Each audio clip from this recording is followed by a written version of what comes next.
Hello, everyone, and welcome back to Director Watch, an AwardsWatch podcast that attempts to get inside the mind of cinema's greatest auteurs, explore what drives them, and maybe we go on a few unrelated tangents along the way. I'm Ryan McQuade, executive editor here at AwardsWatch, and joining me, as always, is my number one star, my co-host, Jay Ledbetter. This is arguably the main event of the series. We're talking Showgirls, and sometimes there is a guest on a particular episode where you just think like, well, I can just kind of sit back and relax. I don't have to prepare much. I'm not sure how much I can contribute here. I think we're gonna have the definitive take, and I'm good. So if y'all want to do the episode, that's fine. I'm happy to contribute, but I feel like this is kind of one of those episodes like when Sophia was on Phantom Thread, where it's like, I understand this is not my episode. I think you are lying to the audience in trying to get out of the fact of talking about this movie, so then you don't step in it. That's the problem. You don't want to step in it. No, I have the definitive take, but I'm I don't know. We're gonna talk about it. You have the definitive take, but you don't want to give it out, right, Jay? You don't want to give it up. I have the second definitive take. Oh, okay. I'm number 2. Is it 1A, 1B? Can you do that at least? No, honestly, I will say it's 1 and 2. 1 and 2. I'm okay. 2. Is it a far distance between 1 and 2? Not necessarily, but I want to respect my place. Okay. Like, all right. So your take is the understudy to this take, is what you're saying. Yeah, I'm sort of like pro Kyle MacLachlan in this movie, which I think is like the kind of not many people have that take. That's fair. Well, I would assume, Jay, that at a certain point your take would want to push our guest take down a flight of stairs. That is fair. Yeah. It's very fortunate that this is not an in-person podcast. Yeah, otherwise our guest would be dead. But speaking of our guests, if we were going to talk Showgirls, there's nobody else in the world we would want than our editor-in-chief, our dear friend, our fearless leader, Erik Anderson. Welcome back to Director Watch. Oh, sorry. I was just thinking how weird it is to not have anybody come on me. There it is. But it's great to be here. Great to be Hold here. on, I got to be about 30 seconds away from that audio just for the and the splash zone. In the splash zone. Yeah. Let us just say, Erik, what shirt are you wearing right now? I am wearing my Versace shirt today. Versace. When he got on the Zoom on a black shirt. when he got on the Zoom, I laughed so hard in seeing it. It's totally you, Erik. Thank you for being here. I'm excited that you're here today to give, I guess, the definitive take on this film. Yeah, this buildup is making me nervous. Now I do wish I had a lot of foreplay. 2 or 3 cocktails in front of me. Mm-hmm. Yeah. Well, you're going sober on this show? We'll see how it goes. That's fair. Well, Erik, I got to ask you, every guest I asked, right up at the top, the simple question of Paul Verhoeven. We're doing this series. We're doing this film today, Showgirls. What's your relationship, Erik, with Paul Verhoeven, and what do you like about him? What you love about him? Because I know you love Paul Verhoeven and his films. And yeah, we'll start there. Mostly a Hollowman enthusiast. Exactly. I love Paul Verhoeven. I think he is funny. I think he is. I mean, I was introduced to him with his American films, so I wasn't familiar with him before that, and I had to work my way backwards a little bit, but it started, I'm trying to remember if it had to be RoboCop from the time period, 87, yeah. And then Total Recall, and then found my way to Fourth Man. But I think the thing that I really liked about him was he had a strong sense as a non-American of how to talk about American ideals and politics and capitalism in a way that you kind of need to have that outside perspective to do. Um, which, isn't always the case with a lot of things. Sometimes having first person experience with something makes you a great storyteller about the thing. Other times it makes it impossible for you to step outside and look at something more objectively. And I think he is able to do that. I think his run of RoboCop, Total Recall, Basic Instinct, Showgirls, Starship Troopers is one of my favorite director runs of all time. Pretty undeniable. It's incredible. I think we're going to obviously go very much into this with this movie and whether it is camp or whether it's satire or whether it's something entirely different, because those are two different things and they get sort of people use them both as if they are the same thing, and it's not really. Showgirls definitely is more traditional definition of camp, where the intention becomes something totally different than the result is different than the intention. But I think he, like with RoboCop and Starship Troopers, that eye of satire is very, very, very extreme. So it's there. Basic Instinct, not so much really of a satire, just a really absolutely rock solid sex thriller. And I think it sort of upends that genre and honestly kind of kills that genre to a certain extent. Well, it did a thing where it kicked off an unbelievable amount of copycats in the 90s that were just, including Copycat. You seen that movie? It's not, but I love Copycat, but no, I just wanted to say it. He just wanted the joke. It was the cheap joke. It was right. It wasn't that good. It wasn't. I'm completely on board with the bad joke as long as it's well timed. But yeah, I think Basic Instinct is a pretty perfect movie of that genre. It just is responsible for all the terrible ones that came after it, which is pretty much all of them. So that's what happens with influential films. I mean, for God's sakes, that's like in the 90s, there are like a bunch of Tarantino ripoffs that come after Reservoir Dogs and Pulp Fiction. Yeah, absolutely. The Memento.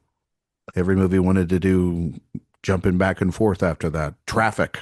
Everybody wanted to do everybody's connected to one another. And then Crash perfected it, and we didn't need to do that genre anymore. You know what I mean? So, right?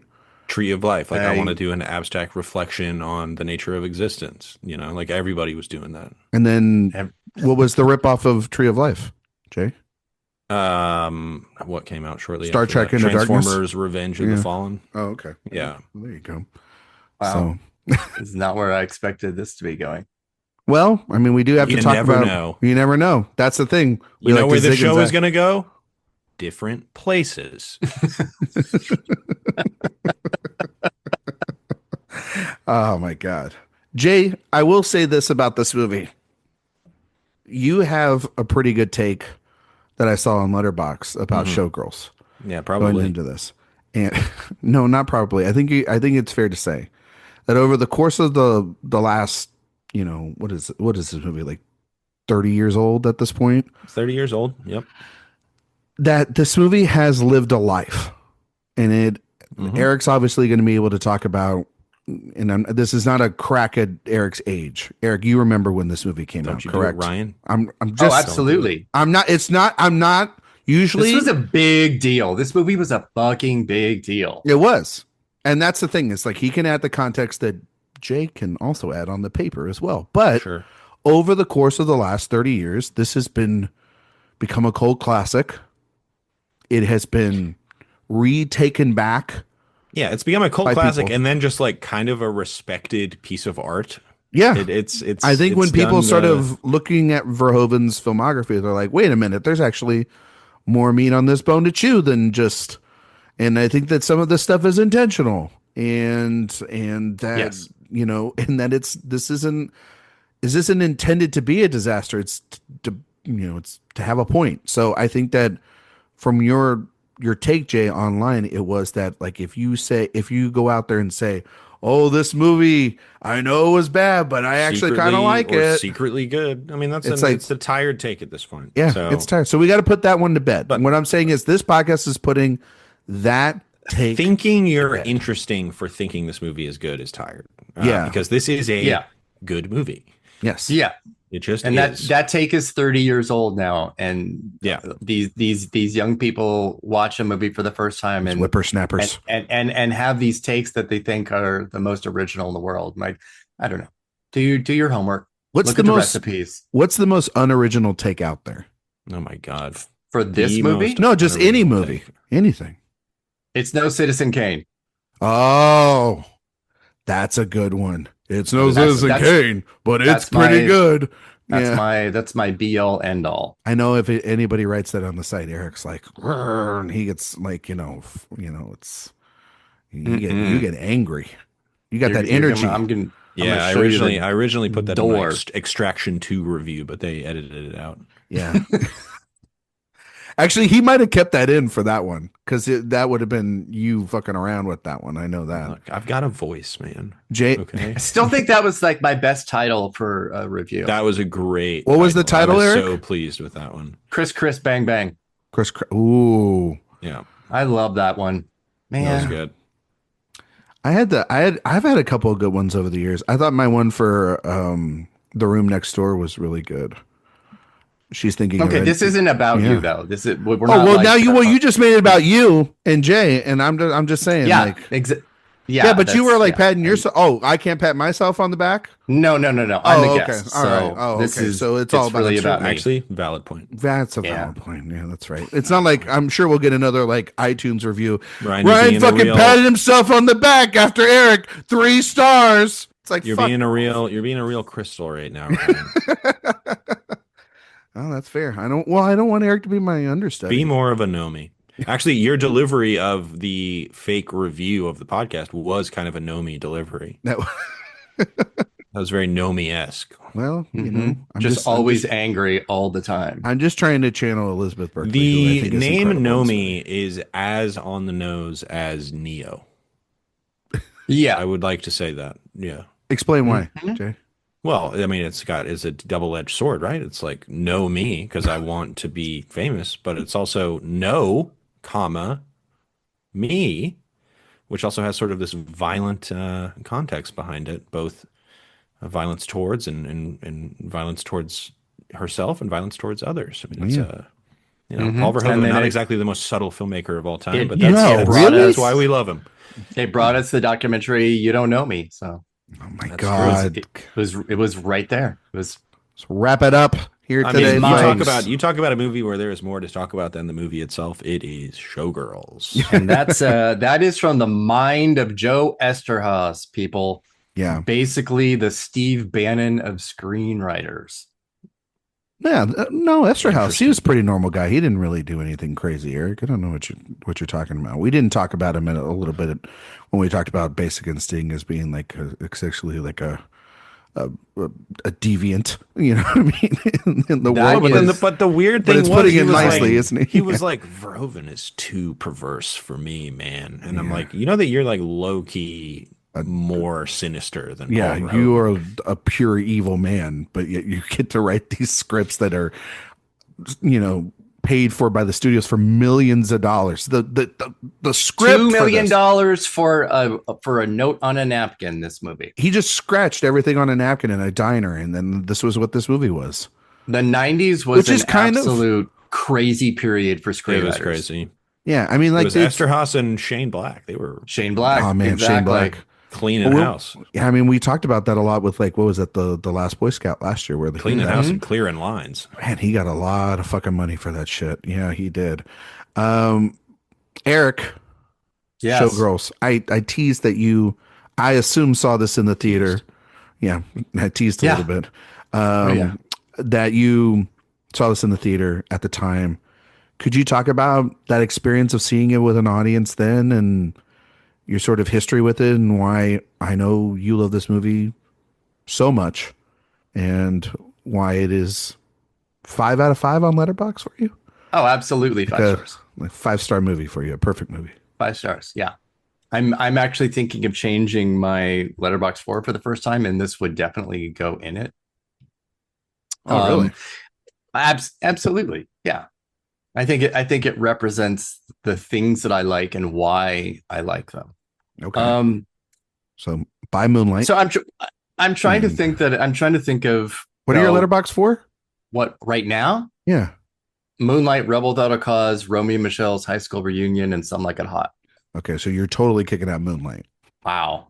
or Rebel Without a Cause. No, if I was going to change, I would change all four. Not Oh, you're just, going to change all 4. absolutely. Yeah. Showgirls 4 times. Hey, don't threaten me with a good time. You can do that, and then you can change the poster for each one. Ooh, Exactly. that would Except be it's really the cool. greatest poster of all time, so I would never do that. Yeah, it's It is a a pretty great good poster. Yeah. Yeah. But to your question, what was it like seeing it, and what was the audience like? I can't say I remember that a whole lot, and maybe I'll just blame drugs at the time. I don't know. Whatever. But We call that an what Eszterhas. yeah, what I do fair. What I do remember is the vibe of it was so overt and so sexual in a way that not that we hadn't seen before, but the build up to it being an NC-17 film and what that meant, because there was no X anymore, was actually a little bit of a letdown, because the implication of NC-17 was much more I don't know, that it was just going to be that the sex and sexuality was just going to be more And titillating, not well, off-putting. yes. And so it wasn't full frontal nudity, not something new to movies in the 90s. Gyrating on somebody, not really that new. Is that what we call that? Gyrating? Yeah, it's Well, for Erik that we'll talk about Okay. the dolphin sex later. yeah, I mean for Erik that's just a Friday night, by the way, folks. Flopping. That yeah, very much flip-flopping around. So it was weird because it did feel in that way a bit of a letdown. Not that we or I were kind of looking for like a way to watch porn in a theater with other people, because you could do that. Yeah, I mean, But you live that's in San sort of- Francisco. That oh, those were the days. Those were the days. But that's sort of what the implication was like. Wasn't Erik on for cruising as well? Yeah, Of course I was. of course he Yeah, was. okay. Yeah, look at the movies I picked to be on, Just guys. making sure. There's Far from there's Heaven, there's a fucking theme. Cruising, But Cruising. the thing about it, Birdcage. aside from the faux lesbianism, even though Crystal is a lesbian, everything about this movie, even though the marketing wanted to be to straight men to bring them in with all of this titillation, this is a gay movie. This is queer all the way through. And that doesn't have anything to do with Crystal Connors being a lesbian character, as much as it is a vibe and an essence that all straight movies that queer audiences connect with have, and have since the beginning of movies. So it is that camp value. It is that over the top value. It's that Nomi Malone is basically a Tennessee Williams level kind of protagonist. She's like Elizabeth Taylor in Suddenly Last Summer, where every single response is at 11 all the time. And that's camp. That's funny. That's gay. That's yeah. Can we just once and for all, can we define camp? it again, like I said, It's a place we're that gonna your parents drop we're you gonna off we're at, gonna we're gonna talk about that and they because leave you there Because I for think a it week. started out as a camp classic and then now has sort of become something y- else. yes, and those 30 years have done that. Yeah. And if you're, subscribing to the Susan Sontag definition of camp, then yes, it is a movie with intentions Yeah, camp is about to be intention, serious correct? in one Yeah. thing, and then not being, Yeah. completely. It's camp is the gay cousin of irony. So everything about it just ended up being a horrible version of something very sincere and earnest, at the time, if you can call Well, a Paul Joe Verhoeven is a man who Eszterhas has to script earnest Paul and Verhoeven sincere. has to go through 7 layers of irony just to wake up in the morning. So Yeah. It's fair. it sort of transcended irony and went to camp in this instance, at least in It its went to camp. sort of Well, it packed its post- bags. shortly after its release. It certainly became Bottom that bunk or top camp. bunk. It had that camp reputation, which I find so odd because this is a movie with a lot of sexual violence. I think it's a very dark movie. Yeah, it's about evil people being evil to people who are susceptible to evil. I find this movie extremely dark, but I understand the sort of camp sensibilities of it until you get to the final act of the movie, at which point I'm like, I cannot justify like throwing popcorn in the air, having a great time at a Showgirl screening.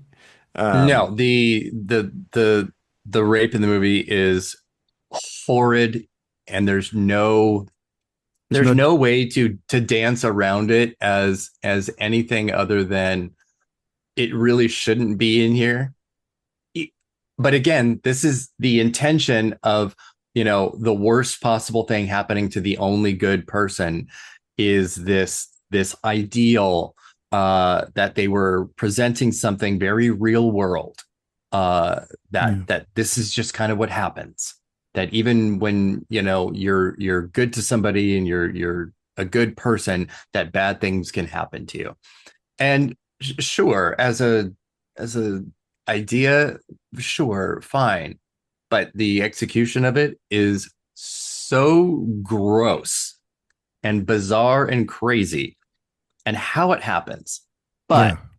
I can't believe we're going right into the rape scene first. No, we're not. I want the most to. I interesting want thing to about the because movie is its legacy, which I find odd in that it does have this act of extreme sexual violence at the end of the movie that you can't even like try to turn it into, yeah, Rocky Horror Picture Show. It's just not that. Wait And a it's sort of minute. this- Wait a minute. So Wow, if it Rocky was the Horror Rocky Horror Picture Picture Show. Show, like, what part would everybody get up and do the pelvic thrust? Would it be during the pool scene? Showgirls I mean, has been what are we talking about? adopted. Showgirls is a movie where they pass out scripts and are like, these are the lines you have to yell at the screen when it's up there. Like it's an interactive experience in the same way that Rocky Horror Picture Show was an interactive. Yes. It is still to this day an Yeah, interactive. no, I understand that. I understand that, Jay. But it also it does through that part in the last I'm saying act, it's it odd kind of because of that. No, I understand, but I don't think it can. I mean,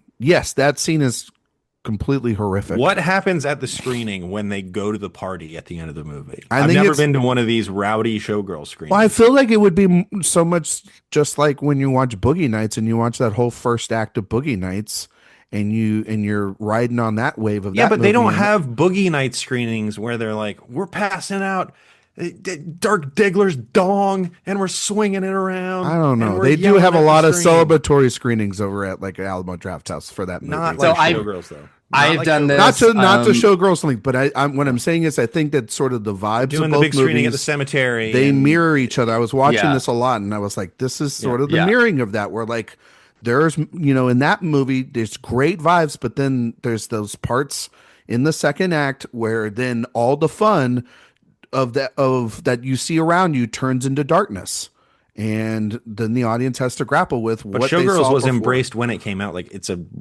it was originally and remains a respected movie. The No, it reception wasn't- to Boogie Nights and the reception to Showgirls is very, very No, different. I understand. Boogie Nights was considered like this epic great High film. art, Yeah, almost. but also Yeah. when Showgirls came out, before it was respected or like revered or anything, or even a cult classic, it was also considered a human piece of it was a piece of garbage. Like Yeah, people hated this it movie. was like like this is the yeah, worst movie people of the year. objected to it. Yeah. It was Like people couldn't complete comprehend, wrap their trash. yeah, it was trash.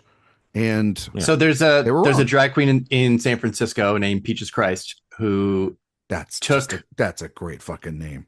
yes, who took the film and turned it into a live on stage musical. And that ran for 16 years. I think I saw it maybe 14 of those times. Should have got Jay to go and Mhm. review it. That would have been great. Absolutely. I'm just fascinated the, by the greatest by thing. But that's this sort of aspect like of it. that's sort of, and they do not have that part in it. But that's kind of what I was saying earlier, is that queer audiences took this movie as their own. It Yeah. was abandoned by the public. It was cast aside, and we became its found family and turned it into what it is. Sorry, but this movie would not be and have the reputation That is 100% it has correct. now Yeah. without that. But it's yeah. Any screening of this and that scene comes up, it's like crickets. Yeah. What do you do? Do you leave? I mean, No, because then she gets her revenge.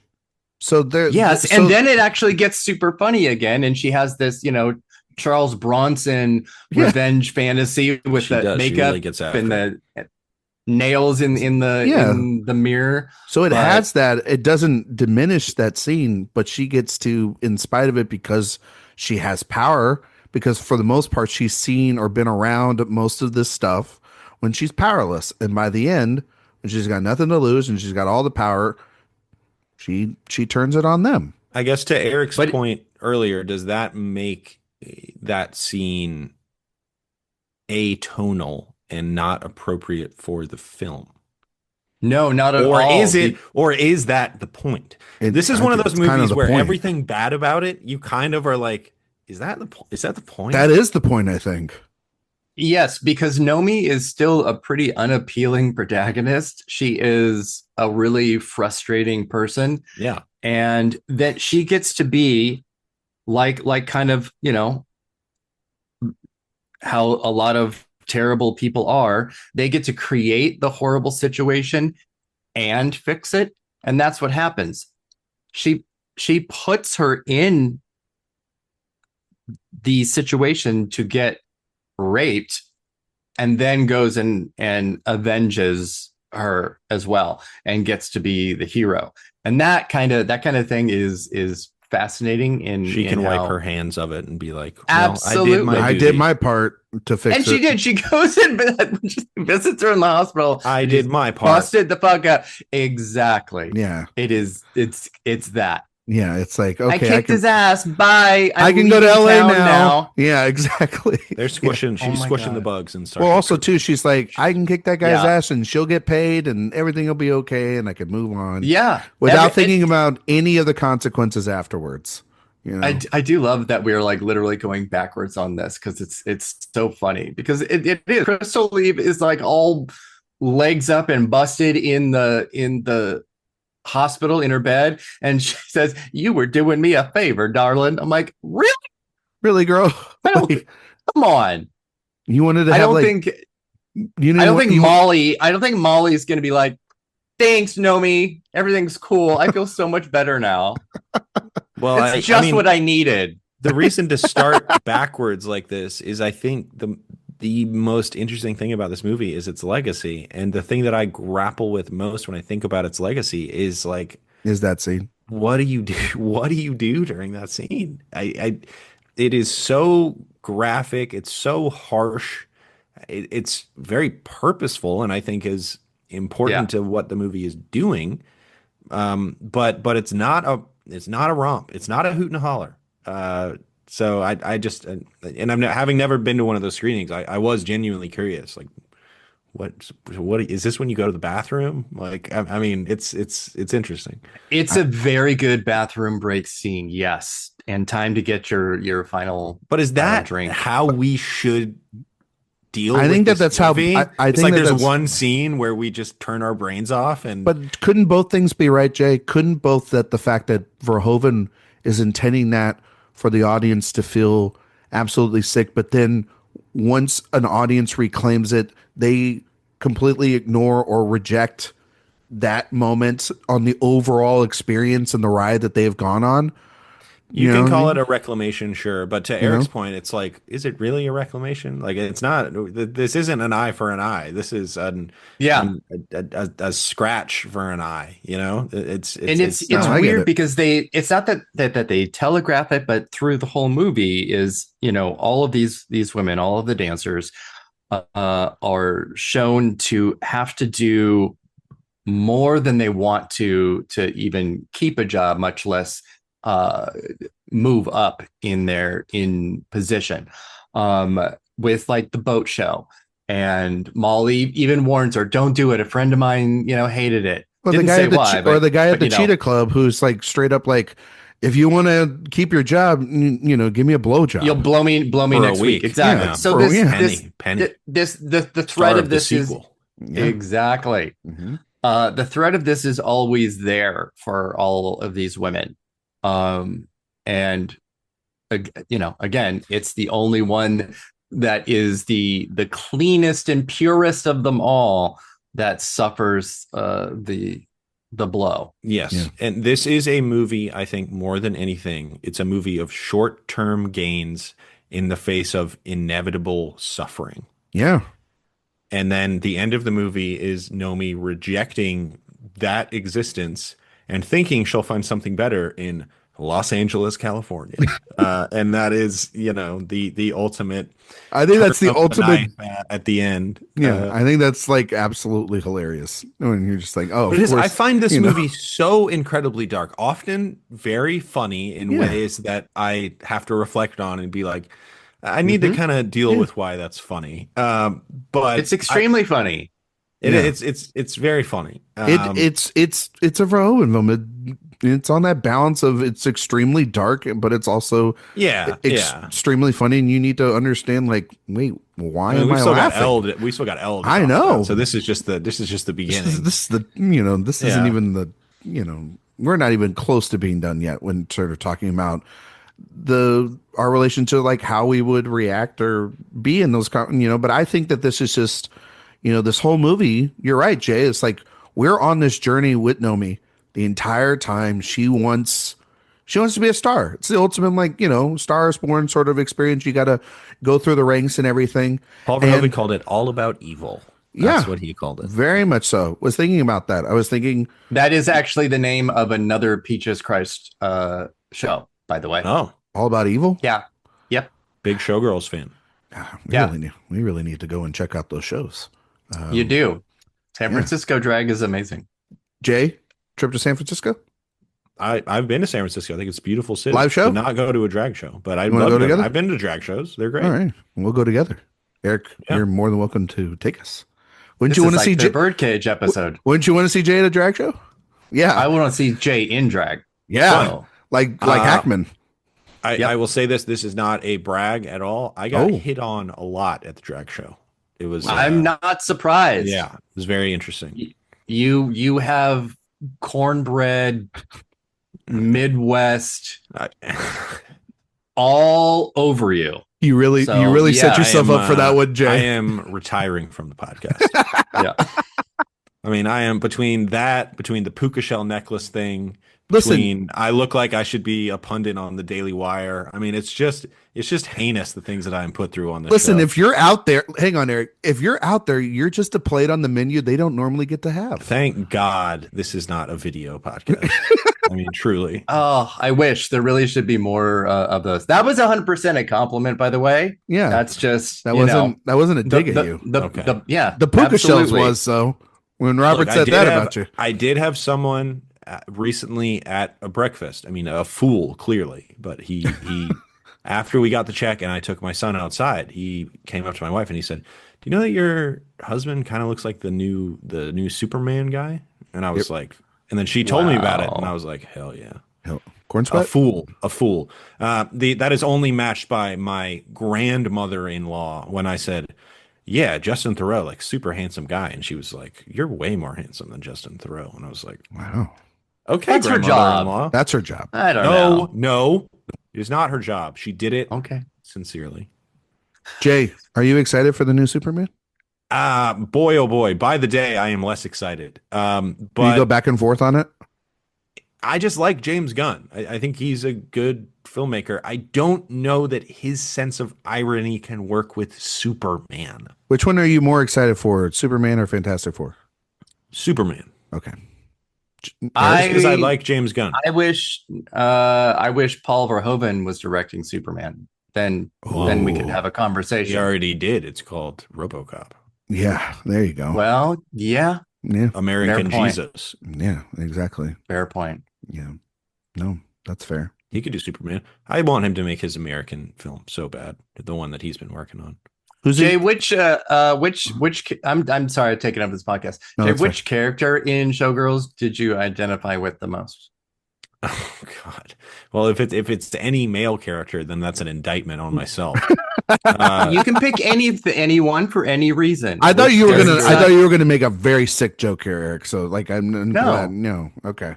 That's a genuine question. No, it's okay. It's a setup, but it's also a genuine question. I honestly don't even know that there is an answer to that, and I don't know that there is supposed to be an answer to that. Although Paul Verhoeven would be like, the point is, you're Kyle MacLachlan, you fool, you American jackass. I think everyone. No, I would think he would think that every man is Andrew at this point. By the point he makes by the end of this movie, I'm kind of a Davi. I'm Okay. sort of a Wow. All right. Damn. damn, dude. I don't know. I mean, I don't know an answer to that. And that actually does kind of raise an interesting point about this movie because it Duffy is a is movie really good that in this movie. dares you to empathize with it. Right. I mean, that's Exactly. and that's part of what makes it so Well, powerful. And yeah. in my opinion, powerful in a purely in a sincere way. Okay. I find this movie, as heightened as so much of the stuff is, like the central performance. I am like, Elizabeth Berkley is overcooking it so hard. I wonder if Verhoeven is really sort of and I feel this way about Starship Troopers too. I'm like, is he actively trying to ruin her career? Well, he did. I mean, he did. He did, purposeful or not, he did. But I think her sincere performance is supposed to, in her sincere performance, when honestly she might just be not the greatest actress in the world. She's turning it up to 13. But him being like, I want you to feel like an alien compared to the rest of this movie. I think that's part of the theme of the movie. Yeah. And I think that's what makes her weird. great. It's I know, and I mean, I feel that way about like Denise Richards. He kind of ruined her career too, and I think in Starship Troopers, I think it's even more obvious that he's like, the whole point of this movie is that these are vapid morons, and especially when you consider Elizabeth Berkley's relationship to the public at this time. She was the Saved by the Bell girl. She was the bookworm nerd who was the person that they would put in the important episodes of Saved by the Bell because they were like, she seems to have more of a connection to the audience than anyone else. And well, she has a connection to the audience in this film. Like, she certainly does on the and stage. It is so sad to kind of hear about her relationship with this movie until just a few years ago, where she's kind of embraced the acclamation of Well, I think that's because of a this lot film. of what Eric was saying about the gay community, like really. No, I mean, for sure, you know, for sure. and really taking to her performance and understanding like the choices that she was making and But also, and that's great seeing now. that- It killed It was- her career. no, it killed she her was career, dead. yeah. She was dead. but now she gets to like go to and do thousands of Q&As probably every year if she wanted to. No, with, for you sure. know, I mean, you know, those Saved by the appearances. Bell residuals were keeping her afloat. But You think they make a lot it on does those? it does kind of stink Yes. that this was sort of the beginning and the end of her movie career. But I'm also like, Yeah.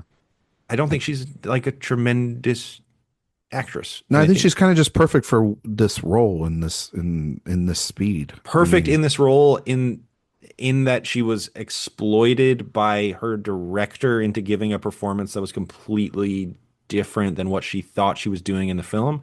Because that I And her think agent, is who the then case. left her after this movie. yeah. Yeah. Total garbage. But Jay, did you answer the question? Who do you relate to? Who are you? Because I want Ryan to answer it too. Oh, I mean, I know you want to say Verhoeven. I feel like you want to say Verhoeven. no, I mean, I really don't. I, I don't want to say anyone, and I don't know that that's a sensation I feel as I watch this movie. Okay. I feel, I mean, it is fascinating, and you know who I relate with the most is the person on the other side of the screen that Verhoeven is trying to completely make fun of, and uh, this is a movie about mirroring, and first and foremost among those Hmm. mirrors is looking at the people on the other side of the screen and saying, "Hey, you're no better than Kyle MacLachlan in this movie, right? Like you bought this ticket so that you could see all of these beautiful people naked, just like these people are taking advantage of these women in this movie." And so, Wow. really, Maybe Jay does have the definitive take. it, Wow. it's about entertainment, and obviously, I mean, it's not like he's subtle about at the end of the film being like, "Oh, this is also how movies work." That's not really how Verhoeven operates, but it is a movie that dares you to like it as an object of titillation. Paul Verhoeven, who I've said is really kind of the greatest satirist of American culture, one of the greatest of his era, certainly maybe the greatest that has been working consistently in my lifetime. That's kind of been the whole origination of his career. Is he thought RoboCop was absolute trash, and his wife was like, "This is about everything that you think about America," and now here we are, all these years later, and I find it so interesting that this this film, which I find so ironic and so damning, has been I'm embraced underneath like another layer of irony, and then was kind of reclaimed as this artistic piece of like dark art triumph, and it's just had an incredible life, and I completely understand the love for the Berkeley performance, how over the top it is. I completely understand some of these lines of dialogue are genuinely funny and maybe not, maybe they don't achieve the purpose that the filmmakers were trying to get with them, when they're chastising these women on stage, and it's genuinely funny. And I think that's kind of the point, is that you have to challenge yourself and they dare you to find it funny. Um, it is a film that very much dares you to like it, and that's what I find so important about it. Like genuinely, I think movies like this that are as abrasive as this one is, and as intelligent as I think this movie is at times, not entirely. I do not think this movie is a masterpiece, but I think it is an important work in a lot of ways. well, to answer Eric's question, because we had the long form version of the answer to his question. I think I personally would love to relate to someone like Crystal because she's just a badass character in this movie. But deep down inside, I think we're all just James.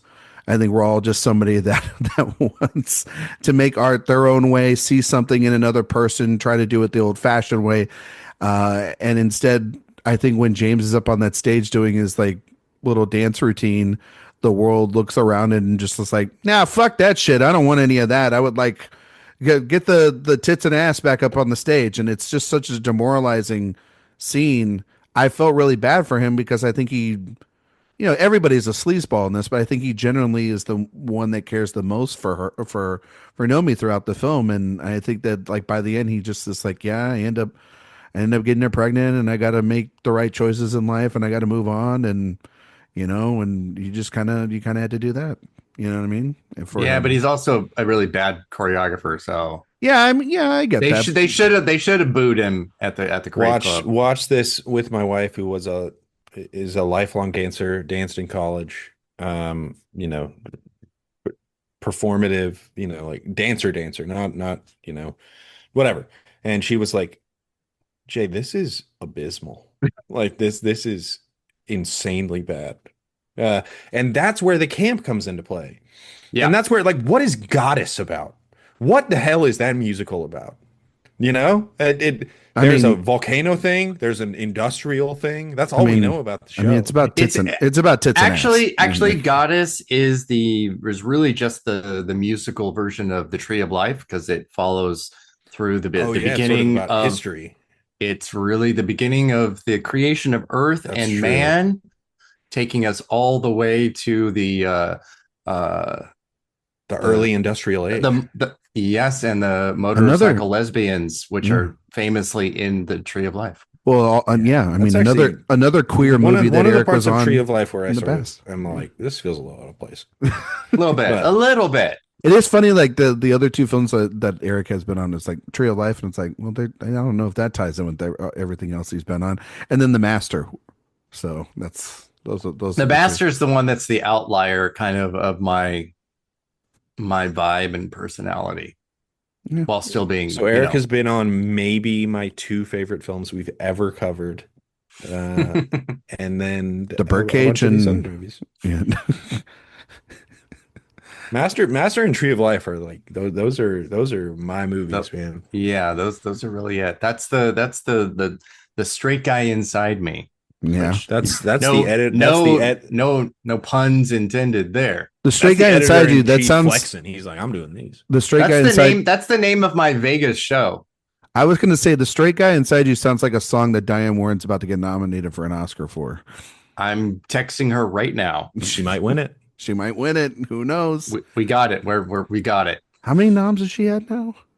15. 15. Jesus Christ. You gotta get that woman something. But who's counting? Who's counting? Well, she's got the honorary one now. I guess that they feel like that's good enough for her. I'm just glad that the honorary was in the house in town and not that Malibu house, because it would have burned and she would have been pretty upset about that. Oh, Jesus. Do honoraries count?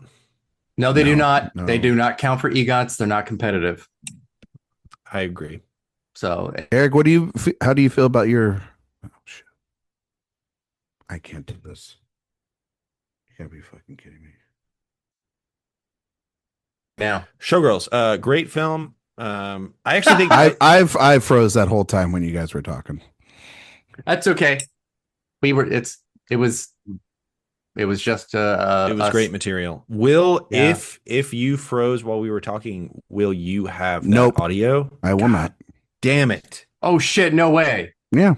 No. Oh my God, why is this happening? Yeah, I'm the one that needs to have this. So I think we're at most curse recording. I think we've reached it. I think I think so. Do we need to move or push this? I could do this same time tomorrow if you think something would be different. I don't know. I mean, you tell me, Ryan. I mean, I can do it. It's Friday. I could do it. I mean, tell me time. I can do it pretty much anytime. I'm running an errand for Erik.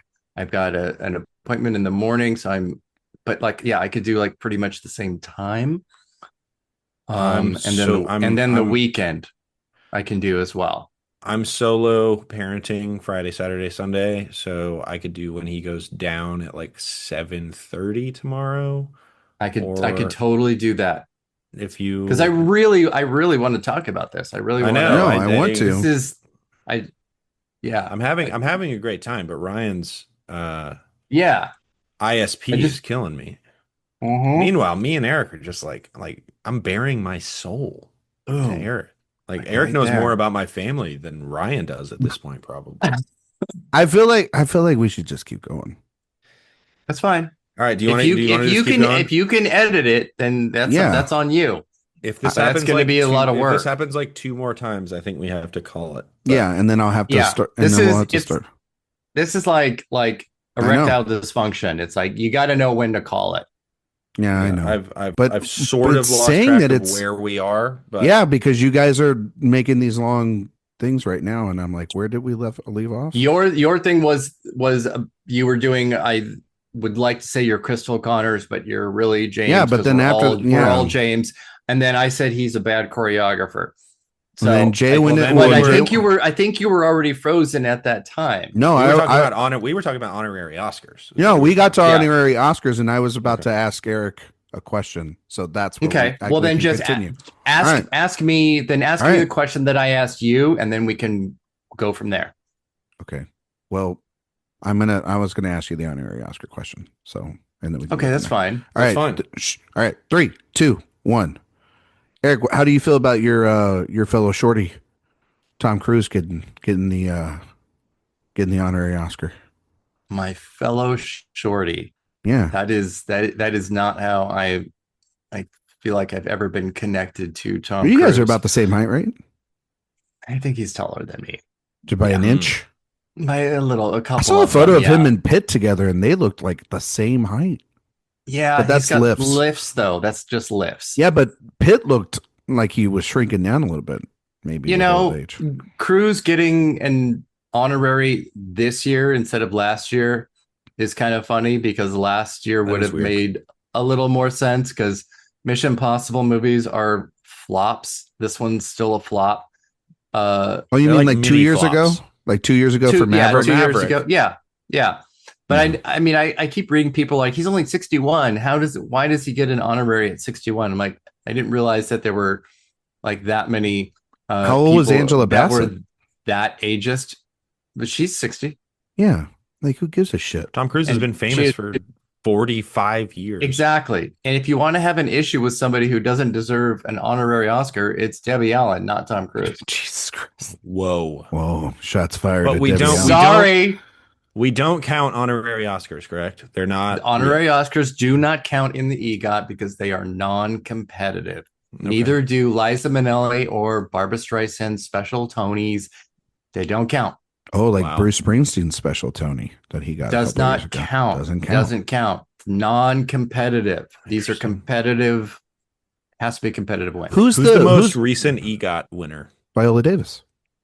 Yeah. Viola Davis, most recent? Yeah. That's very cool. She even acknowledged it when she won the Grammy. She was I just EGOT. She was ready. She was ready. She knew, but that's also that is one of the coolest things to be, is an EGOT winner. I would straight up say it. Like, that rocks. The one day that Lin-Manuel Miranda finally wins an Oscar, he's going to go up there and say, I just EGOT it. And then he's going to rap, So there's that for you. Yeah. Erik. That actually might delegitimize the EGOT. You should have won it for the Scuttlebutt. It might be over. Should have won it for Scuttlebutt, right? You guys should be disqualified from Oscar consideration if you were in any way associated with Scuttlebutt. Erik, did you see that Carlos Sofia Gascon didn't get put into the Academy? I did, and I'm absolutely shocked by this revelation that the Academy would not invite her to vote on their little awards. Crazy. Oh. Yeah. So Adriana Paz got in, so that's pretty funny. That is still one of the worst characters in the last 15, 20 years ever put on screen. Bless her heart, though. Bless her little heart. Anyway, Erik, who is the character you identify with when you're watching? I have my answer. I mean, I'm pretty clearly a Crystal Connors in my life. I have a lot of little Nomies around me, and I'm always having to. Yeah, no, okay. If I'm being like real, then I'm absolutely Marty. I'm Gay's assistant. Oh yeah. Thrust it. That's me. That was me then, except without the Cosby sweaters. So I love Marty. I think Marty you're wearing one right now. I am not. I think Marty is great. I love Marty. He has a great job where he just gets to tell people what to do and tell them they have really shitty PK turns. That's me. Who's Tony Moss? Who's Tony Moss? Yeah, you feel when you watch it, you're like, oh, that's a total Tony Moss. Like in the world? Yeah. Because he's What a wild character. Okay, but There's he hundreds is, of them. yeah, he's every single, like, to Jay's point earlier, that was my real answer for you. that Verhoeven, fuck you. That Verhoeven is just like, and this is what movies are like too. He's every director casting couch for a woman. Show me your tits. Put some ice on your tits.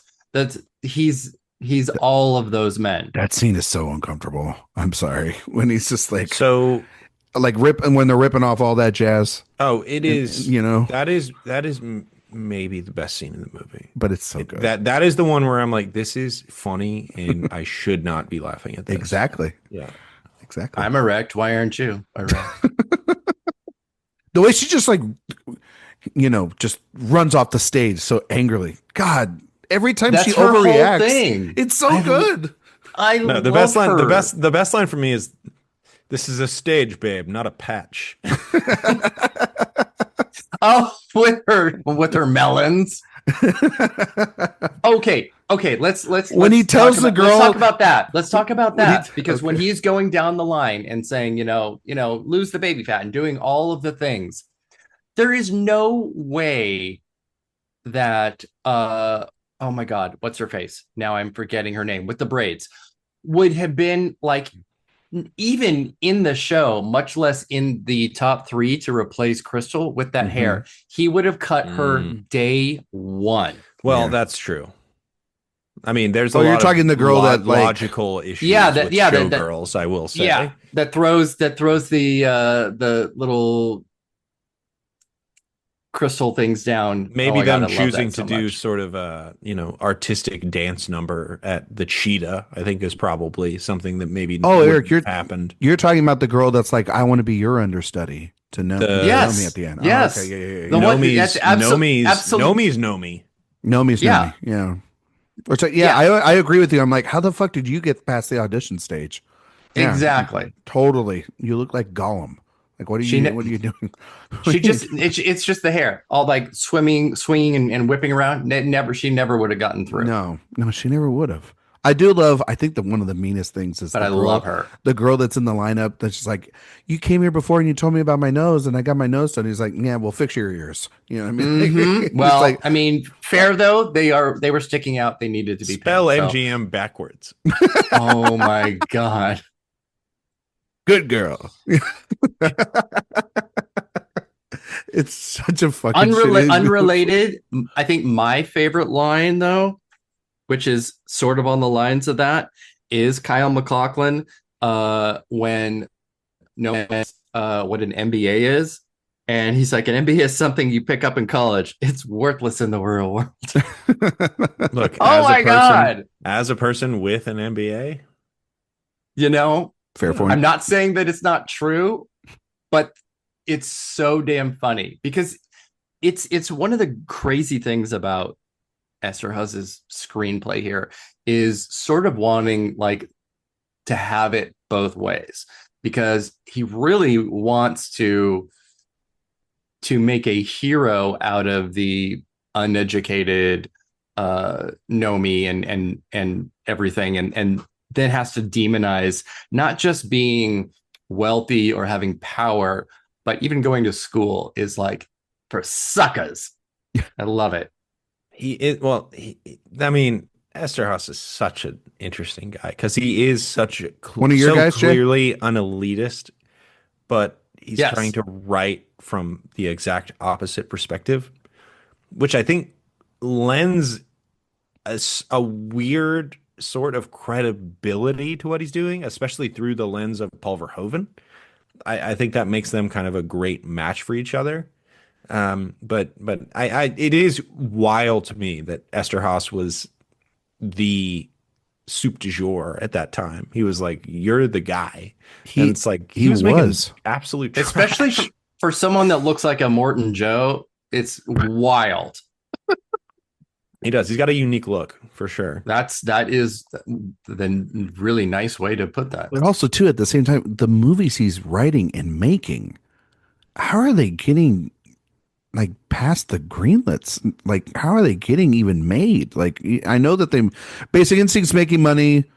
They make money, but Basic Instinct made a ton ton of money. to give this a Yeah. $45 million was budget. huge. Yeah, Flashdance was huge. But that was a decade before this. How was at this point. what is Sliver? This was the time. Sliver was probably the biggest knockoff It was like from the year before. Basic Instinct era.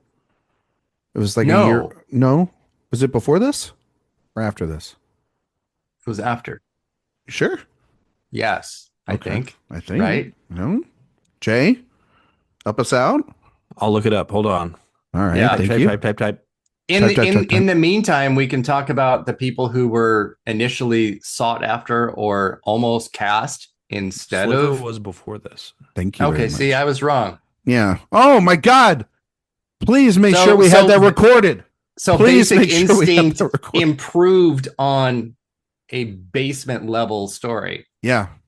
by being much sexier and Oh wait, more was the question expensive. whether it was before this or whether it was before Basic Instinct? Before Basic this movie, Instinct. It was Oh, after Basic Instinct. but before. Yeah, see, but- I was right. Oh, I Fuck thought you were talking Ryan. about Showgirls. No, I was talking about that it was before Showgirls.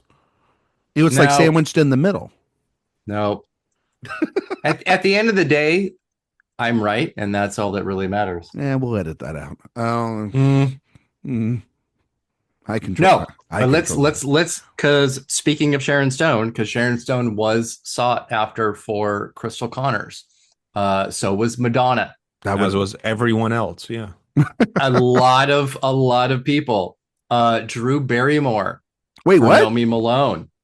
Yes, to the point That where would've when been wild. Naomi gets the job and goes to her station, the name tag on the mirror is Drew. That would be crazy given the fact, like, imagine if Drew Barrymore was in this movie and she's like America's favorite talk show host. Well, not at the time. No, but I'm Well, saying like that- now. that talk show doesn't exist now. No, it was. Well, do you think like, okay, do you think, Oh, she would have relapsed. oh, Eric, Jesus. I'm just saying. No. Look, I'm not gonna sit here and say I'm a regular viewer of, is her show called The Drew Barrymore Show? That is correct, sir. Is that what is it's correct. called? Yeah. I'm not a regular viewer, but whenever one of those clips comes up where she's just crying about somebody being sad and or happy, it's great. Great Yeah. clip. She's Great the clip. second best daytime seems talk show good. person right now. She's number 2. Behind who? Yeah. I think Kelly Clarkson's clearly number Yeah, 1. it's Kelly Clarkson. Oh, Kelly Clarkson. And Man, then, do you see that clip of the? I've been watching. We have finished now. Love on the Spectrum, in my opinion, a great television show on Netflix. on the flex. And she had one of the main figures in Love on the Spectrum on, and he loved Jack Black. Jack Black was his like favorite person. Oh, wow. And Jack Black came to visit, and it was like tear-inducing how happy this guy was to meet Jack Black. Which is crazy because you It's hate like Jack Black. sincerity to the nth degree. Paul Verhoeven probably would have hated it, but it was so touching. I So lovely. just love all the clips of Kelly Clarkson singing better songs. from Yeah, where it's like, artists. what if she's Say saying It Ain't Adele? So was Yeah. sang by a goddess? Yeah. She's awesome. Eric, do you like Kelly Clarkson? I love Kelly Clarkson. Okay. But back to the movie. Damn it. On as well as Drew Barrymore, other people considered for Nomi. Yeah. Pamela Anderson, Angelina Jolie, Vanessa Marcel, who actually makes a lot of sense. Jenny McCarthy, Denise Richards. Obviously, we know what happens Yeah. with her. Mhm. Jennifer Lopez, Charlize Theron. There's a type. And the Jennifer Lopez thing is really funny He's Lopez. because when they're talking about who they were going to get for this show, for Goddess, and saying Paula Abdul and Janet Jackson, I'm like, please tell me the world where Janet Jackson, Super Bowl aside, Mhm. or Paula Abdul Are going to does whip them out? That is what that is so Gina funny. Gershon does in Goddess, because that is not going to happen. Well, just- Ever. It also kind of It's just funny that they're having that press conference in the first place. Twice. it kind of then, Eric, makes you feel like, and I kind of felt this when I was watching it this go around, when they're talking about that and thinking like, Janet Jackson or Paula Abdul could do this, it's almost like they think that like the nudity on stage is like a fantasy. It's not even real to the viewer in the audience, right? Like that's what it kind. I'm not saying that that's maybe correct or not, but that's the kind of read I was getting. And like it was almost like, okay, this objective, like what we're seeing on stage and what Verhoeven's showing us is not actually maybe what the audience is seeing. They're maybe just seeing maybe a regular burlesque or or just a stage show. And in this case, like Verhoeven's like, no, it's stripped down, almost an orgy every single night up on that stage. Everyone's Yes. fucking everyone or mad at everyone, and that's and they're But gonna all backstab each other to get to the point. this also was in the middle of the kind of familyfication of Vegas too. Yeah. Yes. So it's sort of a remnant of the past to a certain degree when it Yeah. comes to Vegas. Oh, for and sure. honestly, of like it gets to that carnal sensation that people want to relate with Las Vegas as this place of complete depravity and anything's allowed, which is another thing about it that makes it powerful. But we haven't talked about Gina Gershon much. I think we could devote a whole hour to her we because can. nobody knows what's going on in this movie as much as she does. Exactly. And that's crazy because the thing that I don't think people understand that she was less of a known commodity than Elizabeth Berkley. Yeah, Bound Sure. comes out the next year, not this year. She had been in like bit part. She was the hot girl in the background of Cocktail. Like that is Exactly. what she was to this point. And she is so compared to Elizabeth Berkley, it's She's- like effortless. Yeah. Gina Gershon is so it feels She like built she's her not even entire acting. Persona off of this and Bound in a 2-year span. This is who she is. Yeah, to the world. and it's so sexy. It's so easy. That's what it is for her. And it really does just beg the question: what was Verhoeven asking of these people, and Yes. why are their performances so different from one another? And I think that's an interesting thing to consider. Eric, you said that Sharon Stone was up for this role, Yes. Yeah. which makes total sense because it does feel Yes. like in the vein of the Basic Instinct. What is it, I think Catherine it- in I- that film. I think it would have been sort kind Catherine of- Shamel and Nomi is actually a very interesting comparison to go to. Nomi? Yeah. I Not mean, I'm Crystal? going to do that right now, but yeah. Okay. Nomi and Catherine Shamel. Or no, sorry. Um, Crystal and Okay. no, yeah. Catherine. And Catherine. Catherine. Yes. I think there would be something interesting about Sharon Stone doing Crystal Connors here, but I would not want anybody other than Perfect than casting. No, it's Gina perfect casting. Gershon in this. No, I was just She saying in just- terms of the characters, they seem very, like Jay's saying, they feel very tethered to one another. Well, that's also, but again, why it's a really good thing that it wasn't her, because she did what she did in Basic Instinct. She's great. She's in perfect for Total that. Recall too. Babe And Pantheon.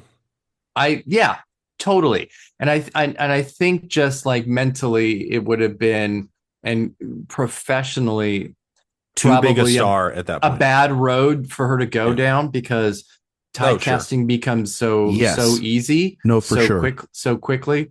But one of the great things about Gershon is that, unlike Berkeley, she was not she did not suffer the slings and arrows that Berkeley did. She is Because like even traditionally good in this movie. from day one, she is the singular performance out of this that anybody was like, you know what, this movie is trash, but She's Gina Gershon something. knows what she's doing. Yeah. Berkeley murdered. McLaughlin basically murdered. Gershon, like, oh, she's a star. I don't know. I don't think McLaughlin's bad. McLaughlin regrets this role Yes. hard. He does. Well, I His think it's the thing that people are like, he would rather just be known for his David Lynch work and all the stuff. No, that he's I done think since this then. hurt his career immensely. Oh yeah, Yes. Yeah, absolutely. Yeah. More than Dune. yeah. Yes. No, well, Dooney was young, and then he followed it up with Blue Velvet, so they could at least, Yes. and he had Twin No, Peaks, so he at least was able to I resurrect some of that. Yeah, no, I could talk about how much I Look at his love. career after Showgirls and tell me that he didn't Yes, regret this movie. No, Gina no, Gershon in yeah. this for like a very long time, for however long that you want to on this. She has a there's something about her mouth, how wide it is, Mm. It's a crazy mouth. almost Joker style. She's like an exaggerated version of Ava Gardner, Yeah. where like deeply, deeply sexy, but at the same time, so scary and so intimidating in a way that is also so sexy and so appealing. And she's so smart. She's the only one that can dispense the dialogue in this in a way that everyone is very earnest. Berkeley, I really do like in this. And the reason why I like her, I like her because she doesn't realize how bad things are.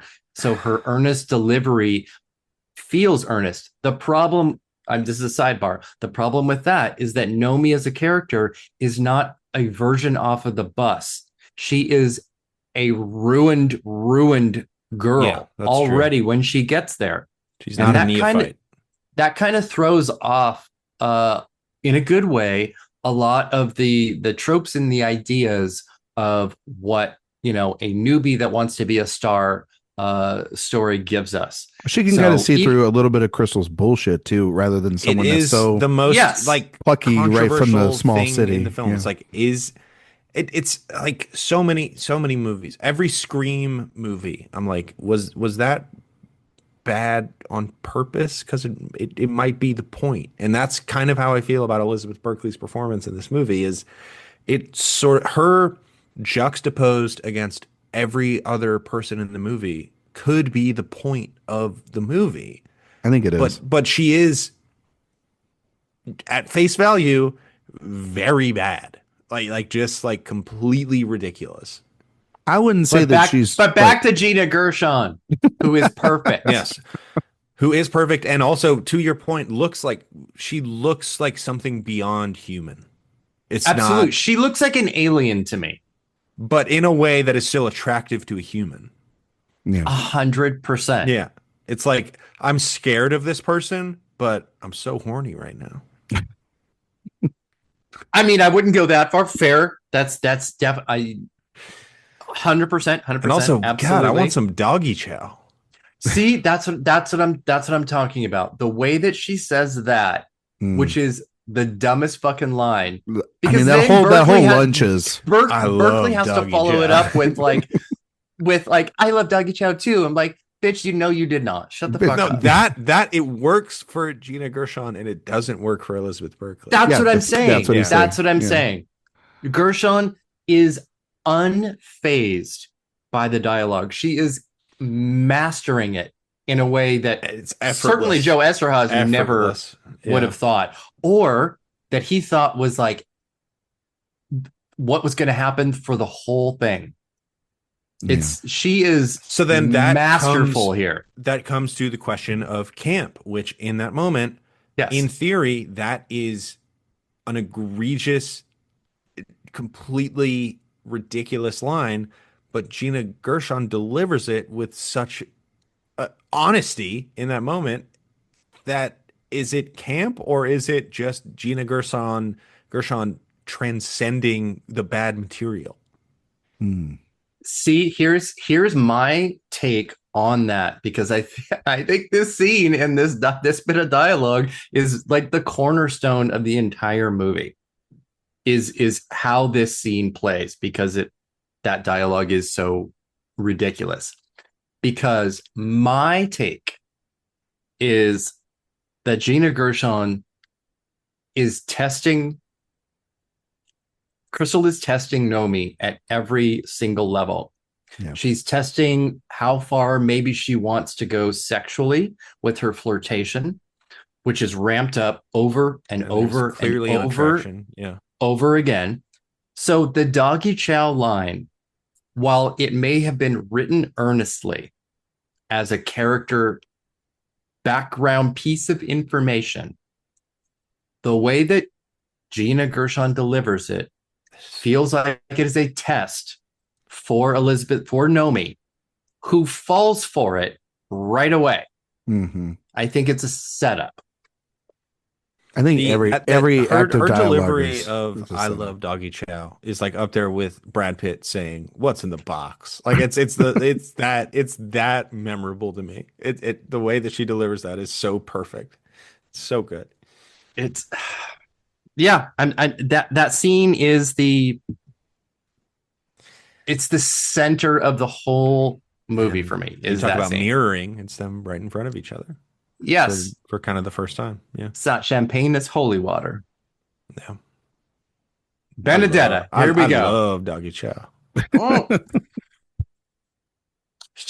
I'm just see how do you her mind. I'm sorry, but I think her mind was so far ahead of everybody else here.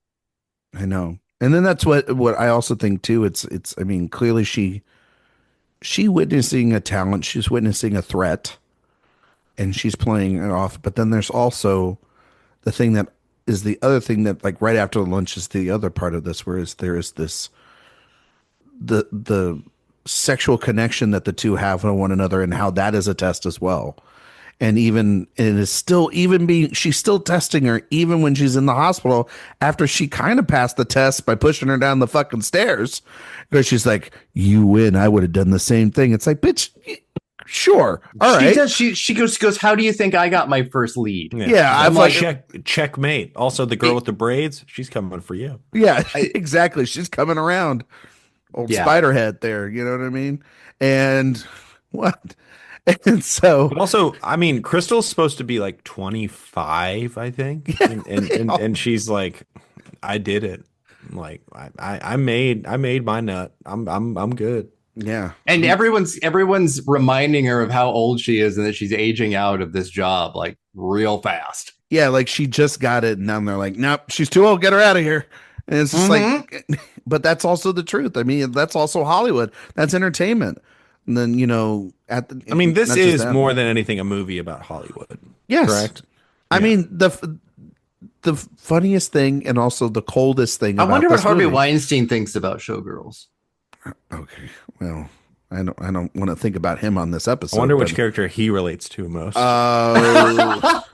I think he relates to the Oh, guy man. that at like the press conference or like the press conference, right, or whatever. The guy Wow. that keeps handing her champagne. It's like, but you're the star.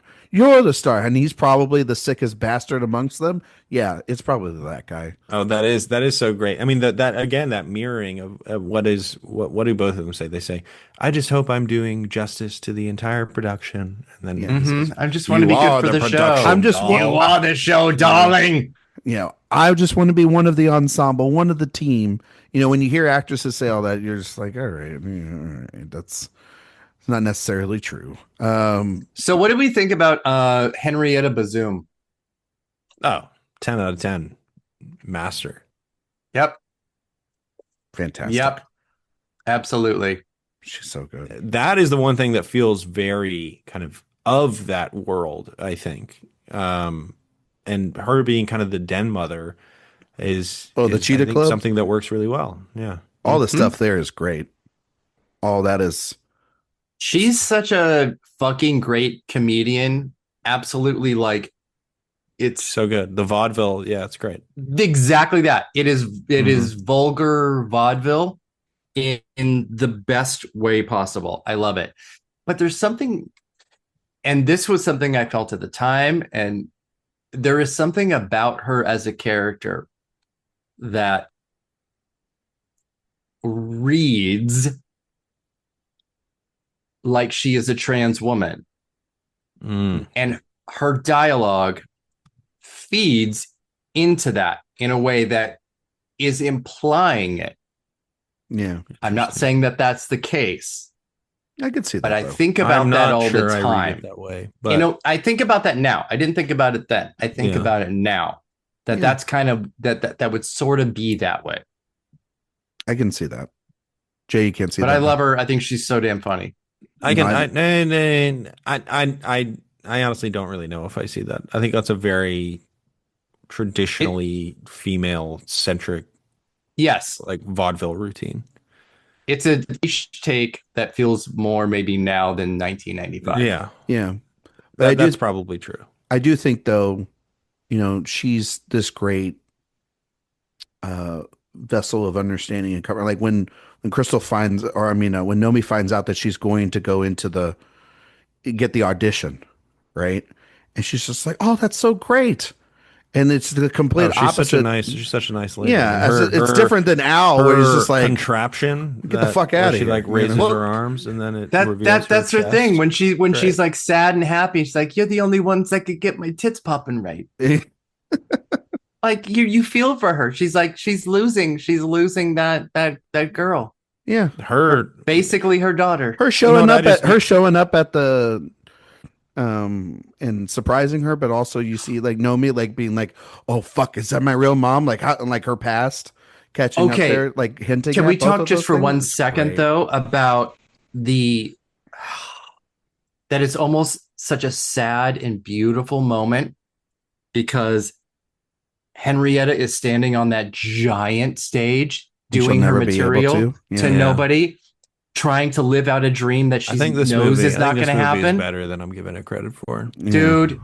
I think I just said, dude. I think this is and then Robert Davi comes in and undercuts. You just said, dude, moment. On a podcast about Showgirls. Yeah, bro. That's illegal. Hell yeah, brother. Yeah. Stop it. No, you're coming around to like the weird straight interpretation of this movie. Oh my god, I don't like this. This is not the 180 that I wanted. This is not the reach around that I wanted. It's like a 90. It's not a 180, it's a 90. Is it a 90-degree angle? It's a 90-degree. Yeah. Little turn. All right. Anyway. Maybe like a 45 even. Anyway, this whole thing is about dreams you'll never have and dreams that will be crushed. Or dreams that you think think have been achieved and then are crushed and shoved. It's about dreams and reality and how they clash. Yeah, that's what it is. But even when Robert Davi shows up, when Al delivers that line, the most famous line maybe in the film, probably in the movie, and he delivers it with great aplomb. I mean, that's what I'm saying. It is incredible. He's delivering it with earnestness. His face is insane. And love. He is glistening in this movie. No. He is a topographical map. I was just going to say, no. Oh, I wouldn't say that. He looks like the moon. He looks like a fucking focaccia. Yeah. Yes. Absolutely not. But he delivers the craziest line with the most earnestness that he's ever had in the film, because he means it in a way that is, and again, this is why camp exists. Yeah. He means it in a way that, like, you've really made it, baby. You've really done it. Nobody has to come on you in this show. You've done it. You've gotten yourself out of the gutter. It is, but Eric, it also, but it's also there. It's that, but then it's also, hope you enjoy it for as long as it's going to last, because it's not going to be that long. There is a little bit of that in there. It is congratulations. He literally says like, yeah, you might be here for a week unless you entice me. He's been around long enough to know that the girls are going to come back. He knows the type of girl going to have to blow him. Yeah, Al's girls. The circle. She will come back around eventually. Have you ever heard Caesar sing? Can we talk about Nomi licking the stripper pole? Is that like a no-go for you? You mean like a Christmas Story? I just don't know that she should be doing that. Do you think I'm not sure? Do you think anyone should be doing that? In the era of COVID, probably not great. I don't think it would matter back then. No, probably even worse. A Vegas, Vegas from a sanitation standpoint, I'm just not sure it is a sanitation standpoint, yes, but it's also But does that reckless abandon make it hotter? This movie is not hot, by the way. This movie is not hot, which is something we need to talk about. It's the least sexy movie that it could possibly be. Yeah, again, which also makes it camp. and also makes it so fantastic. Yeah, because And But even lap Verhoeven dance in is Basic wild. Instinct was like this movie, every sex scene is supposed to be like a horror movie. It's not supposed to be a sex scene. Yeah, and So I that's kind sort of of his thing. but I kind of feel like it carries over. It does carry over here, though, Jay. Like, I mean, like that lap dance that she gives Kyle MacLachlan. It's a weaponized scene. It It's you know is it's it is physical. Let's put it that way. yeah, it is. It's not Listen, intent. It's not intent to be hot or I'm not sure that what happened in that scene would happen. I think he might be numb from the waist down. Like, I mean, I- I'm just I don't know. She did what she had to do, and the man busts his nut, and she got $500. So was five. How much was like the equivalent of $500 back no, I mean then that's to, a like, that's a now? lot of money. That's Is probably that a now? grand. That's probably a grand now. and Yeah. honestly, At least? she only has to give 200 to Al. Yeah, so she keeps 60%. That's actually a pretty So, good deal. I'm just saying that's a pretty good deal. That is. You could do a lot worse. That's a good return. But It James really, like, really is. but James, like the dialogue that James says to her about like, I saw what you did, and you're like giving it out for free, and you should be on this, and then like he correlates that to then like you have a James is real a gift. crazy character. It's such a wild character because it's like I saw you essentially give this man the sex of his life on a lap dance, and that means that you are the type of dancer that's a generational star. Like, what the fuck are you talking about? Like, the dialogue's so silly, but I love it so much. It's hilarious that he even gets as far into the private dance room that he Yeah, does you would think that before- bouncer would have kicked him out. before the bouncer is like, no, you got to pay for this. Yeah, you can't just be watching. You're not Like you Gina couldn't even Gershon. go through the first beaded fucking curtain, girl. No, man. Absolutely not. I mean, there's No. there's an interesting conversation to be had about him and Molly as the two black characters in the film and kind of what that represents. Yeah. Yes, Yes, 100%. They seem to be the two people kind of most at peace with their position in the hierarchy. And the only ones with Nomi's good interest after Yeah. as their like main concern. But also too Well, that until suffer, James ends up with Penny. Yeah. But even then, it still is. Mm. It still is. Because yeah- he's like, you're still the one because you dance like a inflatable Sure. man in front of a car dealership. Exactly. Like you're such a great dancer. Again, haven't even gotten to the dolphin sex yet, but yes, Well, absolutely. you wanna talk But about the it? dolphin sex is almost identical to the strip. No, scene, it's exactly that. That's Yeah. it's the best callback in the movie. but there are so Callback? many of It's those. it's That is- incredible. that's what makes it. That's what makes it all about Eve. That's what makes it Vertigo. Is Exactly. that yeah that kind of repetition where it's like these people are just disposable to this world. Yeah. And then, but luckily she's going to LA. She'll figure it out. So she's got it made. What do you think she's going to do in LA? Oh, she'll do great. She's probably in one of the new Kanye videos. Okay, so it's 1995. Yeah. So clearly She she's in the running for the Mira Sorvino part of Mighty Aphrodite. But she just barely doesn't make it. But she still has to fuck Harvey Weinstein. Oh my God, Eric! Jesus. I'm sorry. Are we not keeping it real? Yeah. Well, she would. That's But by the that's end of what- this that's movie, what would happen. Paul By the end of Verhoeven- this Paul movie, Verhoeven would have liked that answer. I think that That's what would have happened. I think she would have killed Harvey Weinstein in that Tarantino alternative history right there. Because like I don't because think so. by the end of this movie, she fucking like kills she's like destroying Andrew. By the end of this, it's like she does a couple of roundhouse kicks, and that's about it. She doesn't do enough. I think she would have roundhouse kicked Harvey. And Weinstein. also, okay, I have to say this because there's two instances where things happen Okay, you haven't said with- anything on this show, so why don't you go ahead and keep and say with people in proximity where it's absolutely absurd. One of them is when Nomi is beating the shit out of Andrew Carver with the bodyguards right outside Sure. the door. Those are And bad she's screaming, bodyguards. yeah, she's screaming, fuck you, and beating the absolute shit out of him. Man, But those are thick and thick walls. and this maybe this is going to be a problematic take. No, that I know exactly what you're about to say, and I agree with you. But the rape scene, yes, agreed, 100%, begins on an open balcony where the party is, and goes immediately to it with an enormous amount of screaming and yelling in a way that is illogical. So that entire scene is actually pretty illogical, which yes, it is. You sort of, you can twist your mind into being like, oh, well, that's the point, is the complete lack of the that everybody is so willing to disregard the reality of what's happening while it's happening. Yes, I mean, like the guy's got like 100 people trying to chase after him, and he finally gets maybe the you moment could to say, do I mean, that. Like, also, I'm like, yeah, somebody might eat French fries that way. I can maybe get there, right? So, you know, if I was not already anti-ketchup, everything that Nomi does with that ketchup bottle, disgusting. Are you anti-ketchup with French fries? 100%.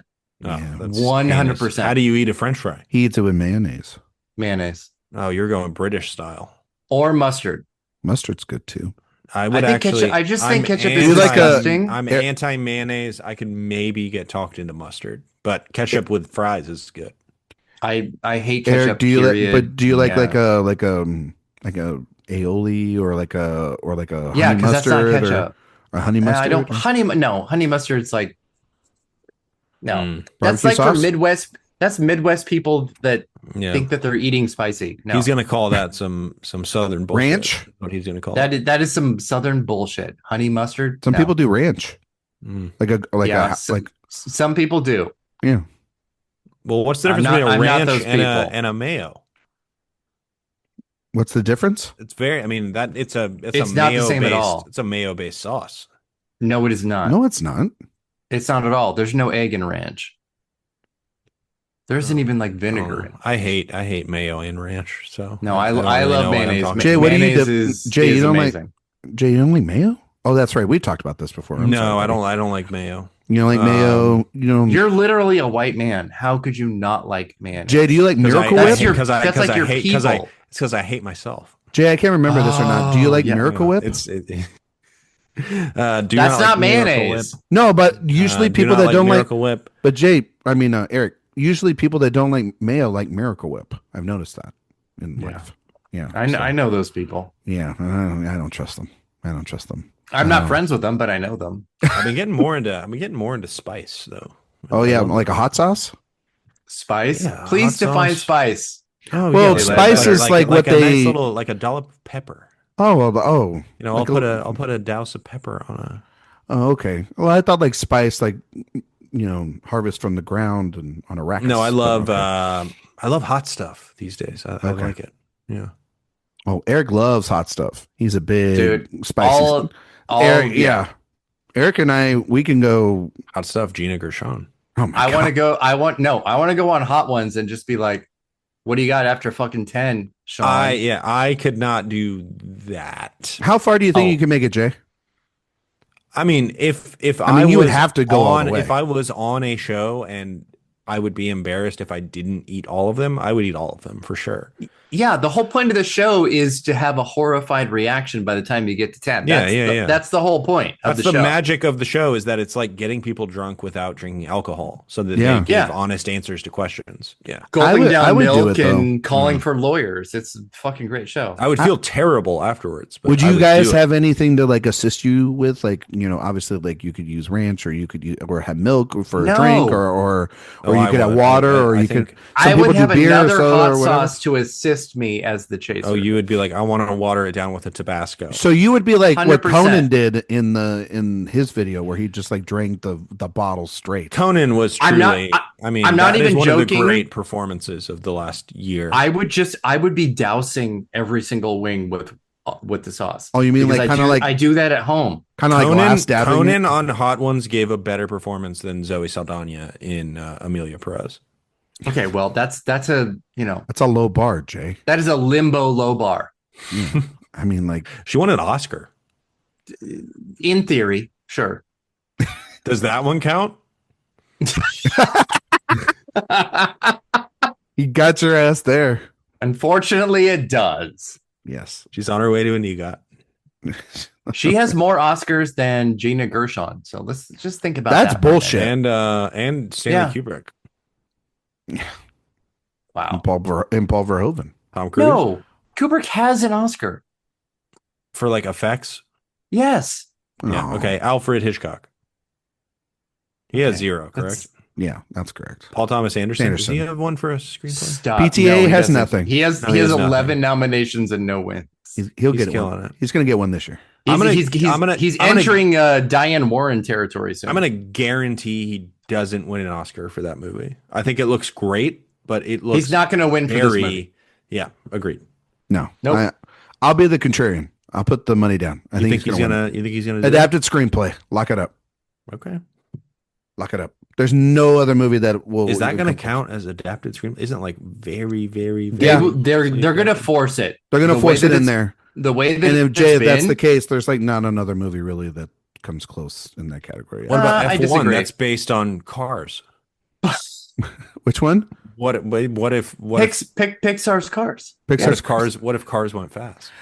Okay, I know that we've never. Oh, okay. I know that we've never talked about Cars universe, but like Oh, yeah, I could go on. We've got 3 hours left. We've got if you three- want to talk about the logic the of that. Cars universe. I did this at how work. do cars have babies?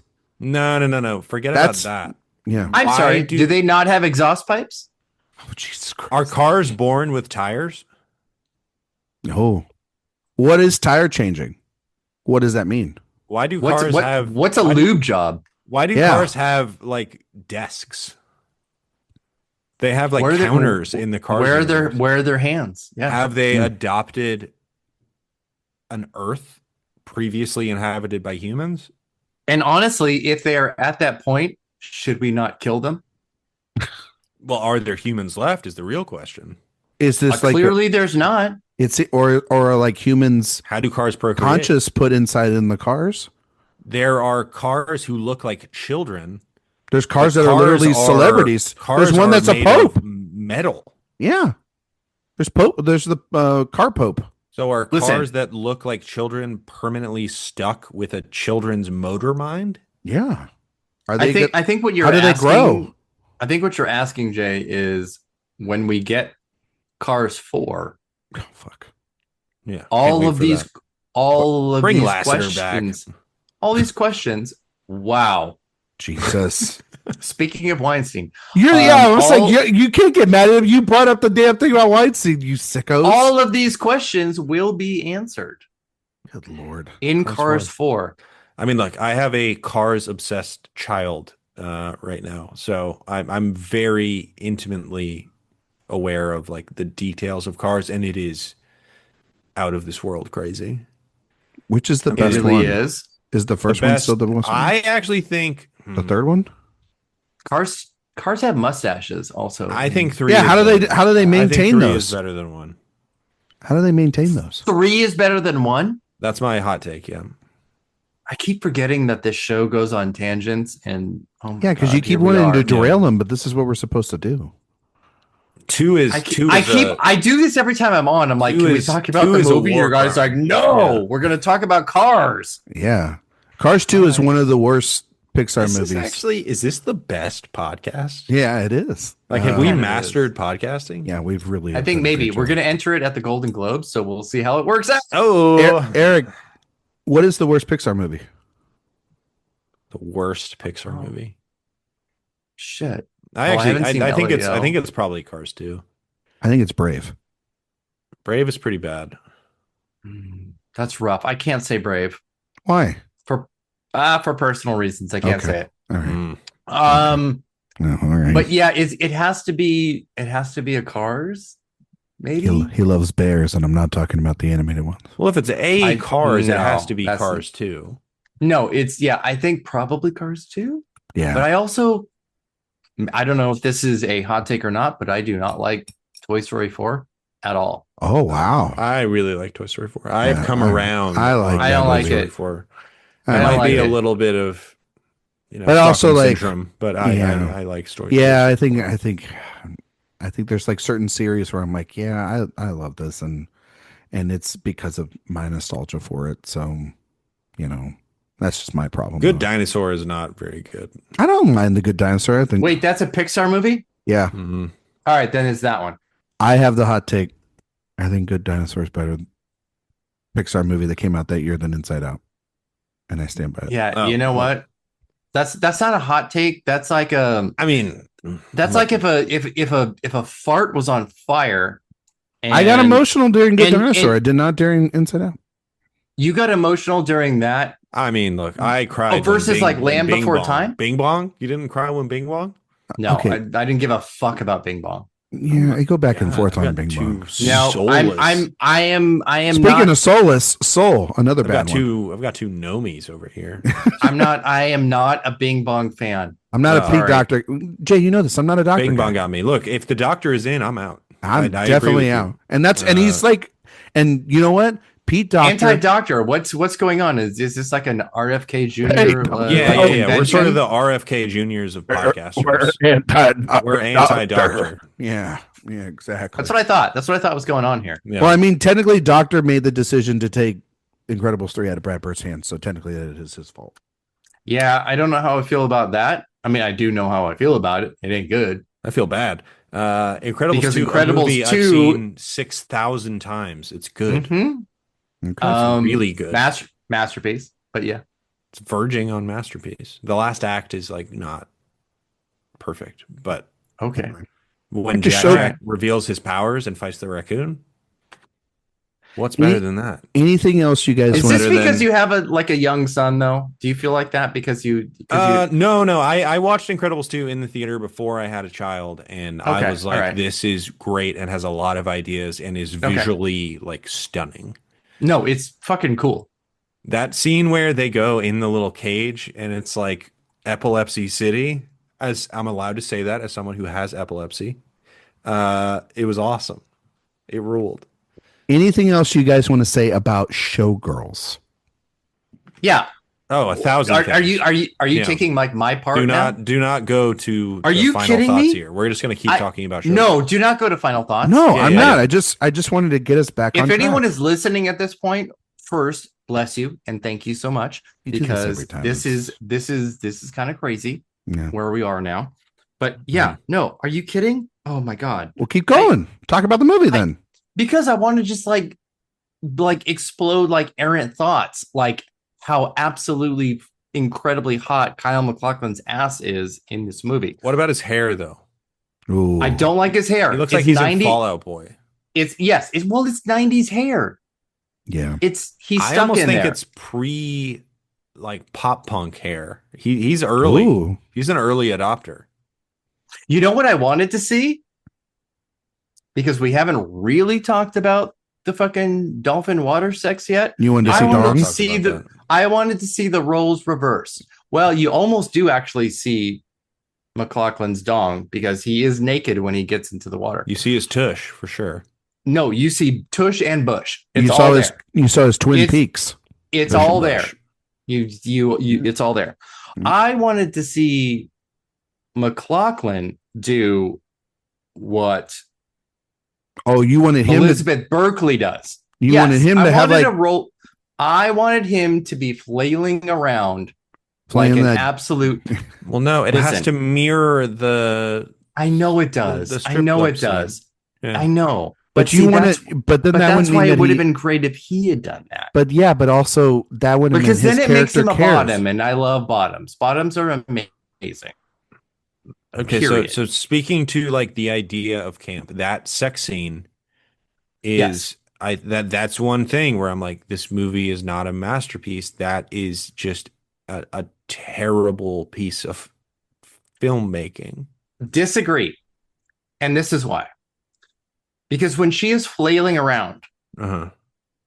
and her hair is flying, It's a metaphor. it is exactly like the Little Mermaid. It is Ariel Mm. in the Little Mermaid, except it's Nomi This is in like Verhoeven going RoboCop mode. in the Little Spermaid. Little, So, little scuttlebutt absolutely- going on. I 100%. Again, this is just a take. This is just a take. This is a take. It's not a fact. Okay. But when I saw that, I watched this movie again this week twice, and I've already seen it. Well, this is what happens when the family's out of town. I mean, I'm not kidding when I say it. I've seen it 30 or 40 times. Have you seen it? Have you seen it in a theater with like a large crowd, like in the recent years? Absolutely. Yes. Yeah. Oh, recently? No, not recently. No. I know you saw it like when it came maybe out like 20 years ago. Like, yeah. Eric, how was the theater like reception the night you went and saw it in the theater? Do you remember? You asked me this at the beginning and I told you I don't remember. Oh, okay. Well, maybe, something popped because drugs. Oh, okay. So I don't really remember. Keep doing them, kids. That well. Yeah. Whatever. Yeah. Just do them. Dare to stay on drugs. Don't be a pussy. No. Write it out. Yes. I think Paul Verhoeven just come on the podcast. I think the sex scene in the pool is absolutely The Little Mermaid. And I will stick with that as a crazy take.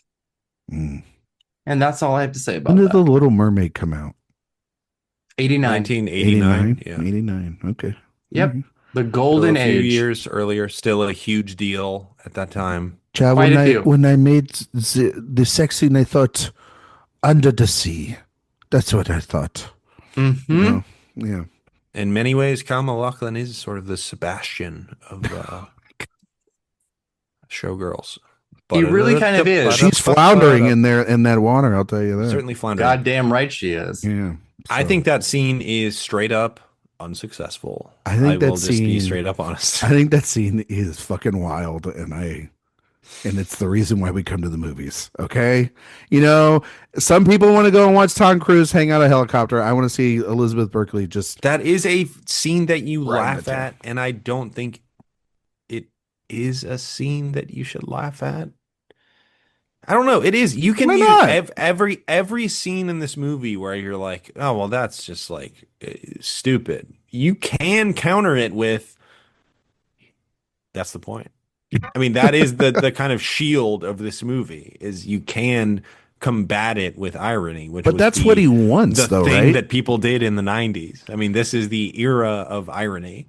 But Jay, isn't that like, but that's what, not just Verhoeven, but that's what MacLachlan wants. That's what he has her there for. He wants to relive that experience. Like that is what he thinks their relationship, their intimacy is this wild, flailing, absurdist. No, you sex, can absolutely, that's what I'm saying. You can morph it into, well, the whole point is that she's being overly performative as a way to make him think that he's doing something new. Yeah, I can totally see that, and now I might have just convinced myself that that's the point. Except that's what's so weird about this movie. She's doing the exact same thing that made him come in his pants. Exactly. After 30 seconds, so she knows him. Yeah. How is it not? How is it not, Jay? Yeah. She knows him. She knows exactly. She knows what he wants. Yeah, and she knows. And what is it? No wonder the French love this. No wonder the French love this. They get it. Yeah, it's horny French. Yeah, no, he's totally like into it, and she's playing him like a fiddle. She's like, this is what this guy wants. This is how I get a step closer. She isn't because he, at the end of the day, is like, don't worry about it. Like, yeah, but then he's kind of smart too. Like in the garbage. Yeah, he's kind of smart too. Kind of doing a little background check on her ass. You know what I mean? Still not knowing exactly who she is because he's pussy whipped and obsessed with her. You know what I mean? So the whole thing with fucking Phil when he brings him out on stage and like, and then he calls him back in about 5 minutes. Takes him to the woodshed. And he's like, "No, come back here, buddy. We're all good, bro. Yeah, we're all good, bro. Yeah, we're gonna go. We're gonna go to the coast soon. Hell yeah, we're gonna have some broskies, brother. We'll go to the tables later, dude. We're gonna rock some yacht rock. You know what I mean, dude? I'm telling you, white guys, out of control. What were you gonna say, Erik? What were you gonna say? Were you gonna say something about yacht rock? What, me? Yeah. I don't know. I'm just thinking about poor Nomi. And the redhead Ilsa Fisher lookalike. having to dance on those little boats. Yeah, I love the bookends of this movie too. The it's rough. guy picking her up in the car And then picking her up again. and then picking The her up Elvis again. wannabe. Yeah, the Elvis wannabe. Like, what is he doing? Hasn't anybody ever been nice to you? I don't like Garth What- Brooks. To be honest, you know. no. Nobody does. I don't know anyone that likes him. What is he doing though? Let me ask you guys that, because like he's going to Vegas. Hell yeah. He looks like an Elvis impersonator. What was I'm just gonna throw this out there. Here we go. Where is his story? Because he obviously had a story while all of this was going on in Vegas. And then he wanted to go to LA afterwards. And then he actually took off as well. Yeah. Yeah. What's his story? Or is he real? Well, that's what's Show Boys. Where is it? Don't even get me started on that, Jay. Don't even start. What? That's not a real thing? No, I will. No. I will. You'll write that. You'll write that movie. I will make things very uncomfortable very quickly. Say it. Come on. No, That's what we're here to do. I mean, it is actually kind of Magic Mike, but yeah. Yeah, exactly. No, I was also kind of thinking again back to the point I made earlier about is the show the audience is seeing actually what they're seeing. Then I was thinking a little bit of this guy picking her up and it's the same guy again and everything. I'm like, is this real? Like, is this fantasy? Is this, what is this trying to say a little bit? I mean, that's it felt part a of little the whole movie where her performance is so unnatural. You have to be like, this is something beyond. Yeah, it's to Eric's point. It was like a little bit like it would, it's so alien to the rest of the film that the same guy would pick her up. But it was, I don't know, it was kind of giving me, not just Verhoeven vibes. I was feeling. This movie does give me Verhoeven vibes. I was feeling a little bit of some of the logic of what is real and what's not within Lynch's world as well. And it's not just because McLaughlin's there. I was thinking a little bit of. I got a little bit of like Lost Highway where it's like two identical people staring at each other. Yeah, yes. I was thinking about that. Yeah, I was thinking of Wild at Heart a little bit too. Yeah, yeah. I was thinking of both of those films, but no, I that guy. I mean, what is his story? God only freaking knows if he's just a grifter going from back and forth. I don't know. Burned out by a place that then he turns back around and goes to the opposite direction and then comes back and forth. I mean, is this movie cruel to Elizabeth Berkley? Yes. Yeah. Is that to the person or to the character? Bug or a feature? Because I think it's probably a feature, but at her expense. It is It's at her expense in a way that was not to anyone else in this movie. Yeah. Verhoeven was able to build off of the box office failure of this, even though it was a massive home video DVD success. Huge. Oh yeah, but this movie made a lot of money in the long run. Yeah. But he was able to build off of it in the most fail up kind of way that a director can do, and in the most obvious way that an actress cannot do. Yeah. But it was, I mean, do you feel like Verhoeven was like, you being completely discordant with traditional performance is part of this? Or No. do you think he was trying to have her give a very sincere performance in a movie that is not in tune with that sincerity? Like he's directing two different things? Accidentally. You think? Yeah. Are you asking? Because it just what he said about the difficulty in casting this and what it took, and that American actresses, all the ones that we mentioned earlier, did not have the combination of willingness to be as nude as they are, dancing and performance. And there's such a funny element about that because it feels exactly eerily, weirdly like that press conference where it's like, we could have gotten anybody to be in this show, but we got Elizabeth Berkley. because she has everything. And that's exactly what it felt like. So Verhoeven's comments after this and after everything came out sort of weirdly feed into kind of his own movie. Okay. I mean, like yeah. So Jay, you're asking whether or not it was an accidental or intentional Well, his actions on her. we will talk about Starship Troopers, and my opinion on Starship Troopers is that he was basically playing like he was like Denise Richards, you are not a good actress, and I'm going to make that an asset to this film. And But that would not have happened without this. Yeah. well, I'm So you're asking, is saying this the same circumstance where he's like Elizabeth Berkley, you're not a good actress, and I think it's a that's result more that I can not an that intention. I can yeah, because I don't think he's think about. intentional. Yeah. I think he She's giving such like she is wearing her heart on her sleeve. I think that and I think that he's and it he's is trying a little embarrassing. I think he's trying to sometimes as an auteur you are trying so hard with the decisions that another artist your actor makes and you just go with it. And I think that the rest of the film around it maybe he realized halfway through he's like I'm not going to get a good performance here or I'm going to get this from her so I need to focus on other things as well too like Gina Gershon I need to shore that up the male characters and their seediness the everybody else around her needs to be working on the level that I want it to so then whatever comes out of here yeah there are those decisions but it's no different than like fucking like I don't know, like Mickey Rourke makes fucking wild decisions in this era at this time. And, every actor, I'm not saying that they're the same thing, but actors make choices, and it's the director's job either to get them to change that course, or if that's the course that they're going to go on, adapt to it and build the film around it. And I So think was this accidentally what he did on purpose with Starship Troopers? Is the question. Was he like I learned Starship something here. Starship Troopers feels, 100%. yeah.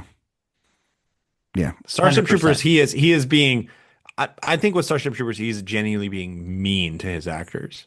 I think so too. To the benefit, I think he's to the judging benefit them. of the movie. I think it, 100%. I think it's the same thing. I think I it's don't different think there, he though. was doing that with Elizabeth Berkley. I just think she No. gave this performance. Yeah, I think so. Yes. She talks about how heartbroken she was because she put her heart and soul into the performance. Yeah, but it's Yes. also like she's, there was a reason why at the time it's just like people didn't leave television. Very rare people left television to make the jump to the big I screen. mean, for It's her to not be like it was, that character specifically on Saved by the Bell and then come to this, was I it's a imagine wild huge tune. It's a wild turn. Like nobody does that nowadays. You know what I mean? And she probably thought she was going to be Sharon Stone in Basic Instinct. Yeah, Absolutely. Yeah. I think what Berkeley does in this and what she thought was going to happen was incredibly brave. And It's brave and embarrassing. Well, she thought she was going to be Sharon Stone, and that's Gina Gershon. I feel terrible for her. Yeah. But because it did take so long for her to embrace this. And to get her flowers, too. It took so long because it took that long for it to be embraced. Yeah.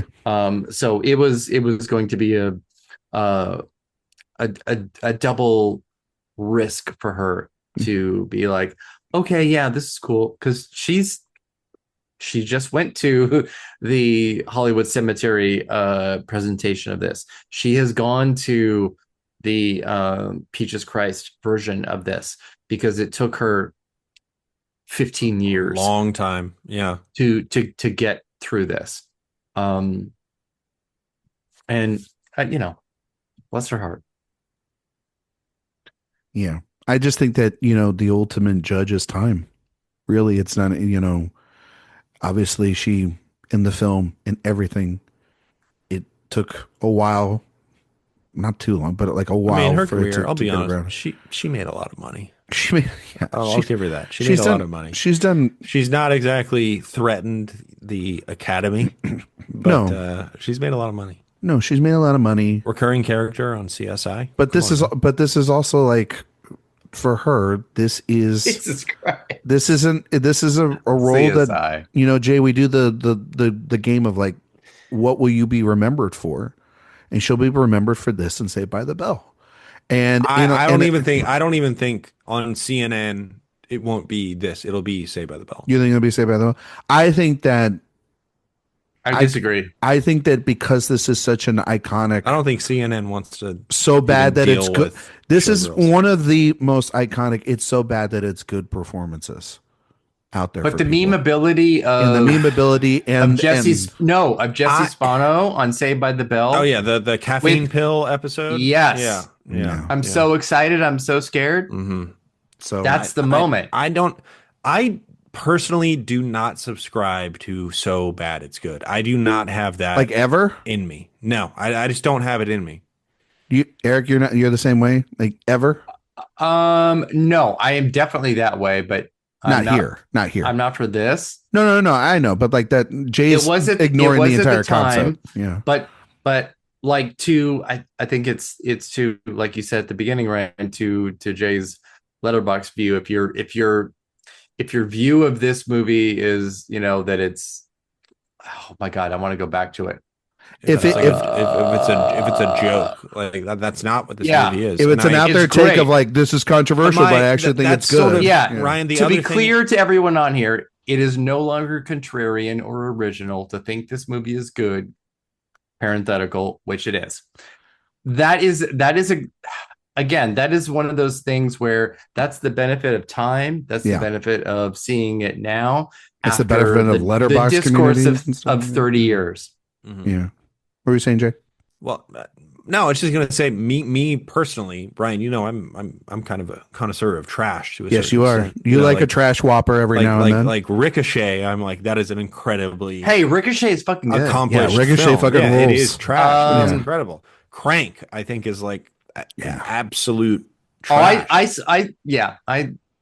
But I think it's good. I think it is incredibly effective. At You're a what it's Neville setting out Dean to and do. Neville Dean and Taylor guy. Neville Dean and Taylor. I saw your enthusiast. Novocaine review because I just watched Novocaine last night. Uh-huh.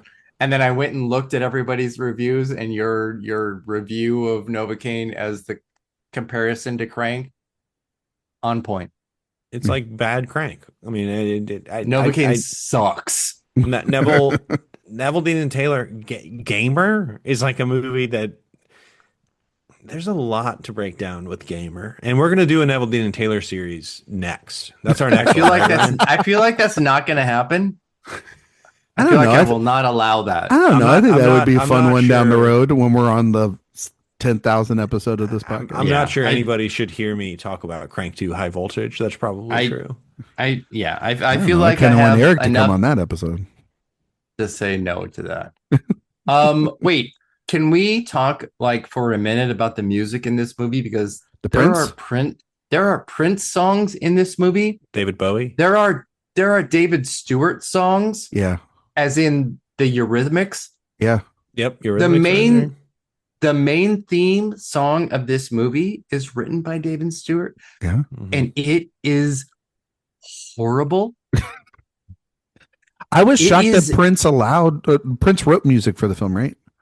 Yes, No? 319, and Yeah. I was so mad because the hotel room Mm-hmm. that the rape happens in is 314 and not 319, and 314, as I was looking for it Paul Verhoeven, as like absolute a- hack. as like a biblical reference. I'm like, is he trying to do something more? Mm. No, he's No. not. No. There was It's just- nothing. There it's was just numbers. nothing. It's just numbers. Just numbers.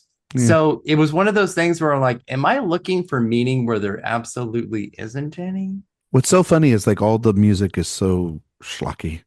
I think. No, the music is fucking in, great. Susie and it's- the Banshees. but in the right way. The music is actually pretty good. The music is better than the movie. Than I think they thought the movie was going to be. They were Oh, you like, think, yes, like, we're going to sign on they to got- do But that. now they you're were like- now you're saying the movie is bad. I don't understand what you No, think no, no, about no, this no, movie. no. I'm not saying that me. I'm saying that Prince and Susie Sue They all signed up. Yes, they were like, the guy from Basic Instinct. Totally. We're gonna say yes. This movie that is going to be embraced by all. Yeah. Yes, and Eurythmics, like yes.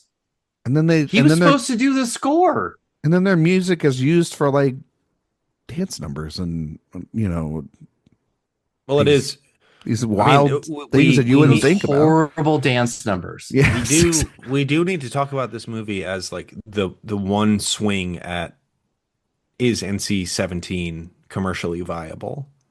Yes. I wanted to bring this up. I wanted to bring up the fact that this is the first NC-17 film we've talked about on this podcast. Yeah. It's very rare we're going to probably be able to ever do that. This is the first and last, probably. Yeah. I mean, yeah, almost probably. definitely. Yeah. But it was like a swing where Verhoeven was basically like, I'm not going to let you edit this movie. I will defer 70% of my salary. Insane. Let me have final Insane. cut. Saying I'm going to deter it to the box office numbers, and it's like, you're not going to get shit off that, dude. Well, they were trying to do like, remember when Deadpool made $1 billion, right? Yeah, yeah. He was probably thinking it would make a couple $100 million.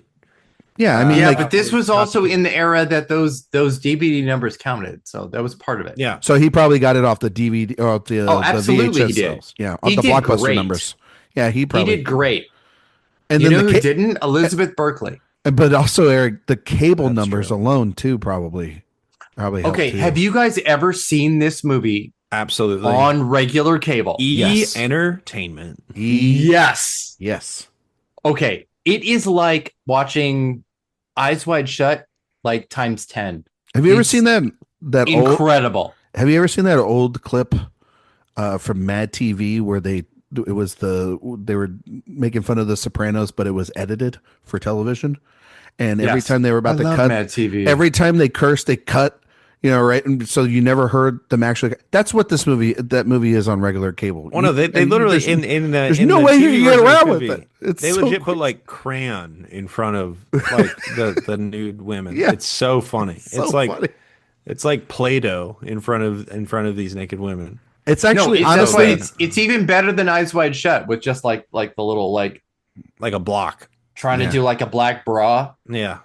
Honestly, incredible. You've got a genius. The same time when that. E was airing like peak horny Howard Stern. They were doing wild That's stuff. what they were up to. Now they got Andy Cohen doing everything. God damn. Let's not talk about that. Howard Stern's now talking about politics. No. Come on, Howard. Okay. You want to talk about politics? No. I want to talk about favorite lines. Jay, your politics. Let's talk about that, actually. Nope. Let's talk politics. Nope. Let's talk We're politics. not going to do... Nope. Jay, what do you think of Madonna in New York? Let me tell you. Wow. There's some stuff going on in the Middle East right now. You know what? Erik, this isn't your show. The Star Show. Lines, we're gonna. I'm taking over this show. Favorite lines in Showgirls. Favorite line in Showgirls. Because what is happening is unacceptable. That's okay. Did I? One of my Jay, did we mention is when she licks the pole? I think that's a great line. Jay, did we mention her? Line. Jay, did we mention? Well, it is a line. It's a vertical line. It's a vertical line. There you go. Good job. All the coke. That's a great line in this movie. So one of my favorite moments is between Annie and Julie. Okay. And it's Julie. It's Annie saying, "Julie, you fucking slut. You touch my makeup again, I'll fucking kill you." Julie, "Oh, I'm a slut? You fucked the kid at the pizza place. Well, you fucked the meter reader." The meter reader. Where does that come from? Joe Eszterhas, your mind. I love it in a way that is he's a maniac. Super judgmental, but the meter reader. What does that even mean? I'll tell you the one I like. So I think it's sort of along those same lines is when she's, I guess, the stage director now. I don't know what exactly her job is, but she's like, "Look, you do this job and then you find a rich guy and then you move up in the world." And she says, "You mean gay? Just say gay." I chipped my tooth. Her name is Gay. Is that her name? Oh, yeah. I don't know. I chipped my tooth on a Quaalude. He was my dentist. Gay. Her name is Gay. Can we talk about that Jay is afraid to say the the name Gay. Gay. Her name is Gay. That's fine. Yeah, sure. I literally didn't know We that. mentioned the first part of this earlier, but I thought the second part of, if you last longer than a week, you give me a blowjob. First, I'll get you used to the money, then I'll make you swallow. And then the reaction of Penny going, "Is he serious? Is he serious? It's so funny. It's Girl, yeah, he is. I mean, Oh my anytime Crystal says darling, darling. that's elite. I think when the Yep. when the two little brats are in the back and she said, "Would you shut the fuck up?" And Shut the fuck up. she said, "Fuck." It's so funny. And then the kid starts Them crying. being back there is one of the most ludicrous moments in the film. Yes, it is. it's I incredible. love it so much. But that is entirely purposeful. I She's mean, no that butterfly, Tony. She's all pelvic thrust. You know what I mean? Like we don't make she looks screenplays better like this than a anymore. 10-inch dick. Yes. Esther Eszterhas was an If absolute if freak. I had a dime for everybody that said it, Get her some Paul brown Verhoeven rice said, "Is vegetable. anybody going to match my freak?" And Joe Eszterhas, you was know, like, "I'll do it. yeah, I can do it." Oh, absolutely. I mean, You have great tits. I like nice tits. I like mean, that I like have- having nice tits. Like, what are we doing here? I love it. it's Versace. The way she says that so earnestly. It's Versace. And then they all laughing at her. So fucking funny. No, but And also they- when and they like agree. when, They even when say it. James Yeah, says Versace. at least stripping is honest. Yeah. That's like not a funny line. That's a biting line. That's fucking real. That's Yeah. real. That's It's real. Oh my God. It's such a good I'd have to movie. piss on you to give you a clue. Oh my God. It's too much. It's too, like, literally, I could, every other line in this. Eszterhas has a style. Like an Eszterhas line when you hear it. I It have is usually gross and usually again, this movie is recognizable. it's so entrenched in gay culture that the dialogue in this is something that is repeated all the time. All the time. She misses mean, us maybe- like that lump on my twat that I had taken off last week. Like That's the skin around my twat. What's Yeah. it called? A woman. I mean, that's Oh, it's so But no, very I mean, funny. like different places, we say that's different places. Oh my God. When she's called Pollyanna and her name is literally Polly. Like, what kind are of what a are we Polly. doing What? here? Yeah. What are we doing here, Joe? I just love it earlier in the movie. You don't know shit, and she just storms off. It's just every moment she does that, the whole yeah. We don't. I mean, we talked about this with Basic Instinct a little bit, Jay. There's just so many lines. Why does Molly let her stay with her? Why is she taken by her throwing up on the street And being like violent against her and eating all of her chips. And then a lot of the moments in the trailer feel very pre-porno, like cuddling with each other. Jay, the entire movie is that. Yeah, a lot of the movie for sure. The whole movie is that. The trailer leads up to the potential of Berkley and Gershon kissing. That is the yeah. That's the There's fade stuff out for in the sure. trailer, which is like one of the very last things that happens in the movie. So when this movie came out, they were giving away free VHSs of the first like 8 minutes of the movie. You could just go grab them. Like any of these guys could last 8 minutes. But then Ain't that the Blockbuster truth? would not allow that. They were not doing it. But 'Cause they every want the whole other movie. Yeah. video, No, because or yeah, but Blockbuster in Hollywood also had to have edited versions that were R-rated right. that Verhoeven finally agreed to happen. Bunch of bullshit. I'm telling you. We live in such prudish times. Would this, if it was released today, I think this movie could get an R rating.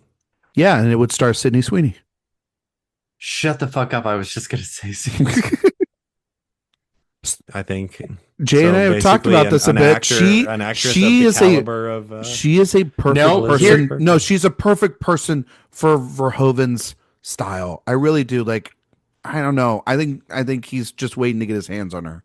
You know, she is, but if we're talking, if we transpose this exactly to the script from before, yeah, she's the melons in the patch. yep, Out.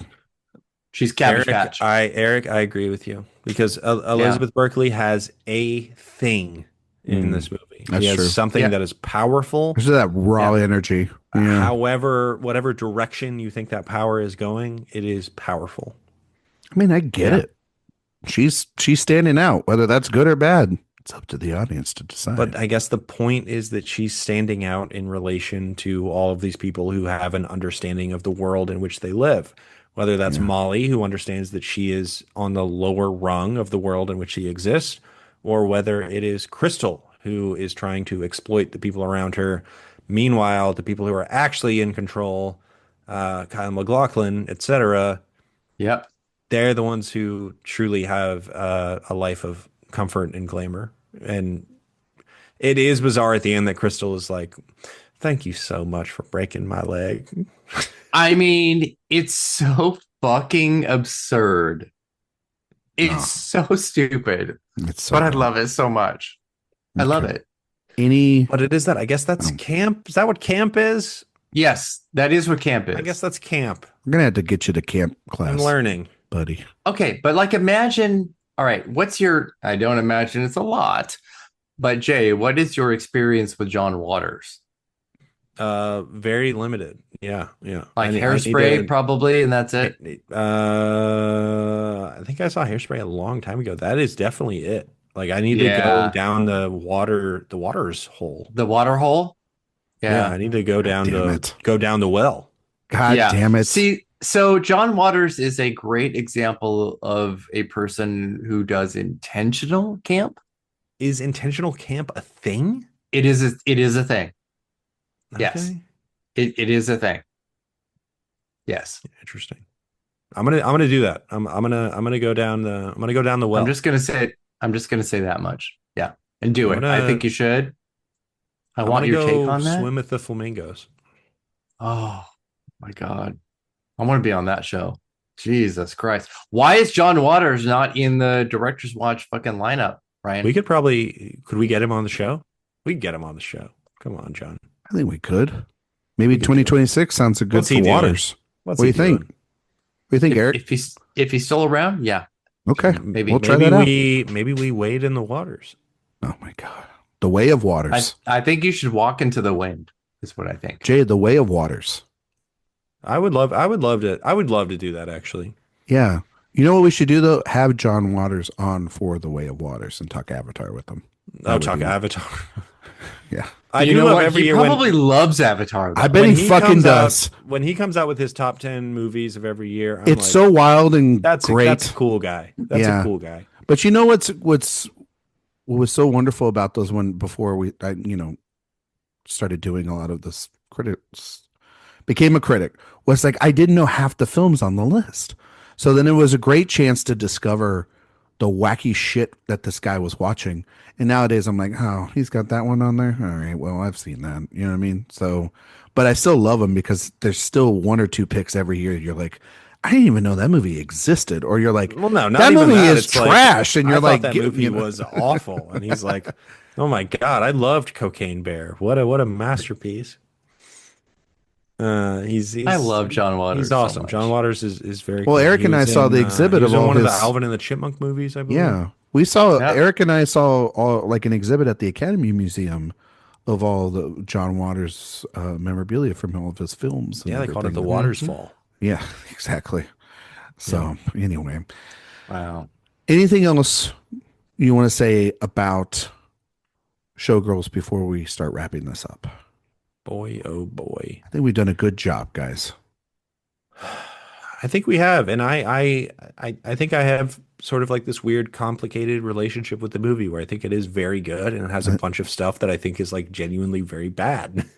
I think But I think in totality, I think it's a very effective piece of work where I still grapple with those pieces of the puzzle that I think are ineffective. But the question is, are those things purposefully, quote unquote, ineffective, or are they completely doing the thing that they are setting out to do? Which I think is a great question of art entirely, is if you're doing what you set out to do, does that make a work good? Not necessarily. But in this particular case, because I think this is such it's chastising the very industry that it exists in, and it's doing it in a wholly original, unique way. I think there is an effectiveness to essentially every aspect of this movie. I think there is an argument that it is cruel in an off-putting way to Elizabeth Berkley. But then that question also arises: in the name of art, is cruelty valid? You know, I mean, it's a very complicated piece of art that can be dissected in many, many ways, and I think it's a very good film. And that's not a unique opinion to have now. People just think this movie is good now because it is. Erik, last thought. Last thought, like completely last. Get it all in now. So it's really funny to think that Joe Eszterhas wrote Basic Instinct, Showgirls, Sliver, Jade, Movie we covered. Yep. and Music Box. Mm. And I think that might be my final thought on this, because the existence of Joe Eszterhas as a screenwriter is one of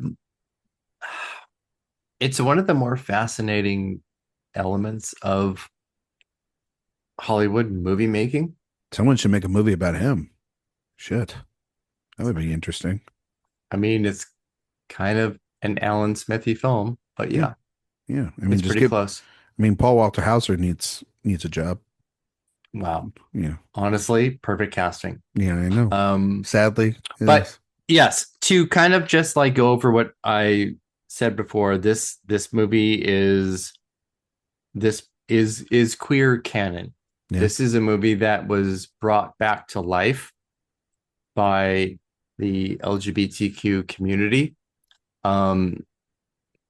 because we saw Erik, an actress being completely denigrated and found the things in it that we loved and that we understood and that we could both make fun of mm-hmm. and love at the same time. Yeah. Because that's kind of what camp is. Mm. That's kind of what looking at a movie through the lens of a gay person is. And that is finding not, just who you think you are in this. If you think you're Crystal Connors, that's great. You're probably not.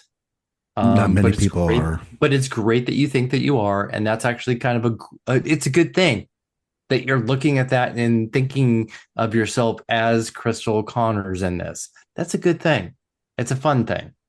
Mm-hmm. But it is one of those movies that I just feel is so, and no offense to heterosexuals, but also at the same time, none taken. Don't really care. None taken. Thank you, Jay. Yes, thank you. This is a queer movie. Okay, so let me ask you this. I have a question. Oh, okay. Well. Go, Jay, first. Okay. Yeah. So if something, camp, because I'm still just like, he's just trying to get the camp manual right now. If something is widely rejected but has merit, is that camp? Who is defining the merit? A niche group.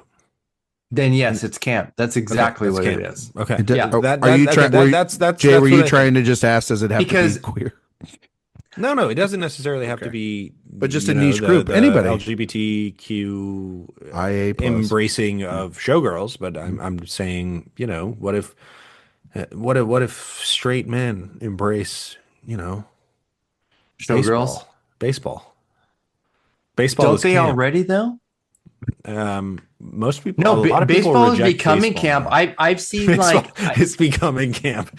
Okay, see, I don't know. See, okay, I don't know baseball, but I know there's like a group of like baseball players, and they do a lot of like performance based. Oh, you're talking about the playing? Savannah Bananas. The Savannah Yes! Bananas. Yeah. The Savannah Bananas. Are the Savannah Bananas camp? Yes. No, because they're too self-aware.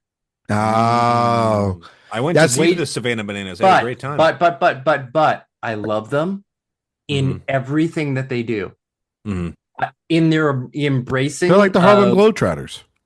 Yeah. They are like the gay, not gay Harlem Go. Yeah, 100%. Yeah, I love the Savannah Bananas. You love the Savannah Bananas. There you go. But they're not camp. No, but I think what you're trying to say, Jay, is like if it doesn't have to be bad to be camp. Yes, it does. No, it just has to be rejected. But Showgirls is not bad. It just has to.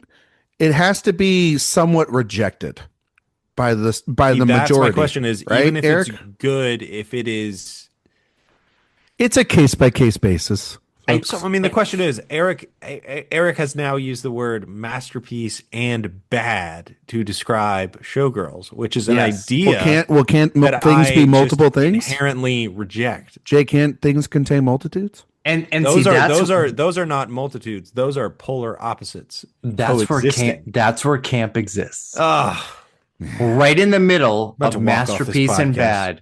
That's the answer that you're looking for. It may not be the answer that you want. I feel like I'm watching a Terrence Malick movie. This is like Jay trying to discover the last digit of pi. This is how I felt watching. But that's where it is. Camp is the convergence. It's the Venn diagram of masterpiece and bad. There you go. He summed it up for you. Bad. Right there. Man, I just think the movie is good. Okay, and not a masterpiece. That's okay. That's okay. Yeah. You're wrong. Perfectly heterosexual response. Yeah. No, it's fine. Erik, I'm reporting for duty. Exactly. I've done my part. Yes, exactly. Good job, Erik. Jay. Yeah. How you doing, buddy? I'm doing great. Talking about Showgirls, good film. It's been a good night. Apparently, it's a masterpiece and bad at the same same time. Yeah. Before we get out of here, we're going to test your award season knowledge based on the film we just reviewed, Showgirls. In a segment we call "It's an Honor to Be Nominated." Jay. Yeah. Now we've been a little surprised doing this Verhoeven series so far. Talking about the awards. Nominated for some Oscars. His movies have been nominated for stuff you didn't even think it had a chance to get nominated for. They've kind of been embracing that editing nomination for Basic Instinct threw you for a loop. That was pretty cool. Yeah. But Jay, Showgirls, was this nominated for any Academy Awards? Yeah, this got cinematography. It's got my understanding of this film was it got a lot of. It was kind of the Mad Max Fury Road of its era, where it got a bunch of below the line wins, but didn't get anything above the line. Yeah, it was just a bunch of naked people walking up on the stage. Yeah, it was just a bunch of weird Dutch people walking up there. No, this won a lot of Razzies though. Yes, sir. That is correct. It won the opposites of this. This is one of the most notorious. Verhoeven accepted his best worst director. He was one of the first, if not the first ever director to the first. No, the first to go to the ceremony and accept it. They won, I believe, 7 Razzies that night, including Worst Picture of the Decade. They won Worst Picture, Worst Actress for Elizabeth Berkley, Worst. Another like Pauly Shore made movies that decade, correct? Worst Screen Couple, and it's for any combination of 2 people or any 2 body parts. Worst Screenplay, Worst New Star, so Elizabeth Berkley won 2. Worst Song for Walk Into the Wild from David Stewart and Terry Hall. Walk And then in it the was Wind. Walk in the Wind, I'm sorry. And it was nominated for Worst Actor for Kyle MacLachlan, Worst Supporting Actor for Robert Davi, Worst Supporting Actor for Robert Alan Davi. Robert Rush. Davi is unbelievable in this Lynn movie. Tucci and Gina Gershon Worst Supporting Actress. And Gina Gershon got a worst. Ugh, all right, and they whatever. counted this as worst remake or sequel because they're a remake of both All About Eve and The Lonely Lady. Yeah. So they nominated it in that category as well. That is This is what heinous. Verhoeven This is the said. stupidest So, organization so Jay, that Verhoeven exists. got up on stage Uh-huh. smiling. He told the audience, "I had the worst thing happen to me today. I got 7 awards for being the worst, and it was more fun than reading the reviews in September." No. So he I absolutely believe he had also said at some point, like, the reason I left Europe making movies was because everybody found my movies perverted, and then I came to America, and now everyone thinks my movies are perverted. yeah. His European movies are much more perverted than Yeah, his they are. American Imagine films. leaving Europe because your movies are too perverted. Yeah, Europeans, you're too prudish. I'm gonna go to America. Like, for Yeah. real. That means you're a wild man. Yeah. That means He's you a are a maniac. freak. In the sack. Yeah. And He had to go back to Europe. yeah, he did. And then he came They back. said and they he said goes back to Hollow Boulder. Man, too much. Bye. Too much. Bye-bye. But yeah, buddy. Honestly, I want Verhoeven and like Joel Schumacher to like Ooh. I don't know, to do like a directors on directors, something. I need them that to would have be a interesting. conversation. Like a guy talking to the guy who does a bad version of what he does. So would you That guys would be my opinion of Schumacher and Verhoeven. would you guys like to know the other films that were nominated for Worst Picture of the Year at the Erik is Razzies? mad at me right now. I am very mad at you. Joel Schumacher is fucking incredible. Something like that. How dare you? Erik, do you know the other films that are nominated for Worst Picture at the Razzies that year? I don't remember because all I remember is the record set by Showgirl. It's a pretty iconic lineup. Oh wait, it's Geely. No, Gigli's No. like a decade later, fool. Gigli's That's much later. That's later. Yeah. I So don't this is- remember. Congo. No. It's Charlize Theron. See, she should have done fucking Showgirls. yeah. It's Yeah. Pat. It's Pat. That's a fucking good movie. It's a good movie. The Scarlet Letter That's not a good movie. and the infamous Waterworld. Mm. This is the also, same. also a bad movie. What if A a ve- movie was on water? Waterworld Yeah. is interesting though. Like I'm not gonna No, sit here it- and be like, This It's was the not, same though. year. And Jay, to It is, your it is. point, Jay, you mentioned this earlier, but to your point, worst actor who beat Kyle MacLachlan was Pauly Shore in Jury Duty. So yes, he did have a Hell movie yes! eligible this year. So you the are weasel. Wow. I don't like how accurate that was, Jay. You know, it's a Wow. it's a line delivery. We talked about the the great line deliveries. What's in the Oh. box? One of the line deliveries I remember very specifically is Pauly Shore in a Goofy movie saying the Leaning Tower of Cheese, and he sprays like spray cheese and makes a tower on top of a cracker. Yes. Okay. Yeah, Eric, they this just made was a documentary about how I don't want to important talk a Goofy movie about is. that Eric, anymore. this is also a very important year at the Razzies for you. Because this is the year that the worst supporting actress You know what? went to Madonna for 4 Rooms. You know what? She's Mm. fucking great in 4 Rooms. I knew you were going to defend it. Okay. Never If- seen if- 4 Rooms. It's not great. She's all right. She's fine in it. Yeah. Oh. Come on. Don't But- defend. really- but no, you're no, really no, no, selling no, it no, for no. me. Here's the thing. She was nominated against the Gorilla for Congo. You see, that's why the Razzies are pieces of The shit. Razzies stink. The That's Razzies are funny. the worst. That's fucking But they- funny. I'm sorry. No, That's fucking because they- shitty though. I'm sorry. they also Damn. they God also damn. pick people that it's not going to matter what they do. They will always get a nomination or a win, and Madonna's one of those. So Did she win for Die Another Day? I think so, but A Body of Evidence was like the big one because that was the big major post Basic Instinct type of movie, Okay. and it's bad. Well, It's fucking horrible. well, and the Guy Ritchie But- movie too, right? I don't want to talk about that. Yeah, I was gonna say. So That is Yeah. honestly like one of the 3 worst. that is movies one of I've the ever worst seen movies in my ever. life. Eric. Yeah, It's trash. It is so bad. I've been watching these YouTube videos called Train Records, where they talk about like records, albums that completely put people over the ledge, Mm. and they did What does that mean? Madonna, American Life, just like where it's sort of like they're not nearly as relevant as they were before. They did Madonna, American Life. Yeah, that was a rough period. That was the turning point, I think.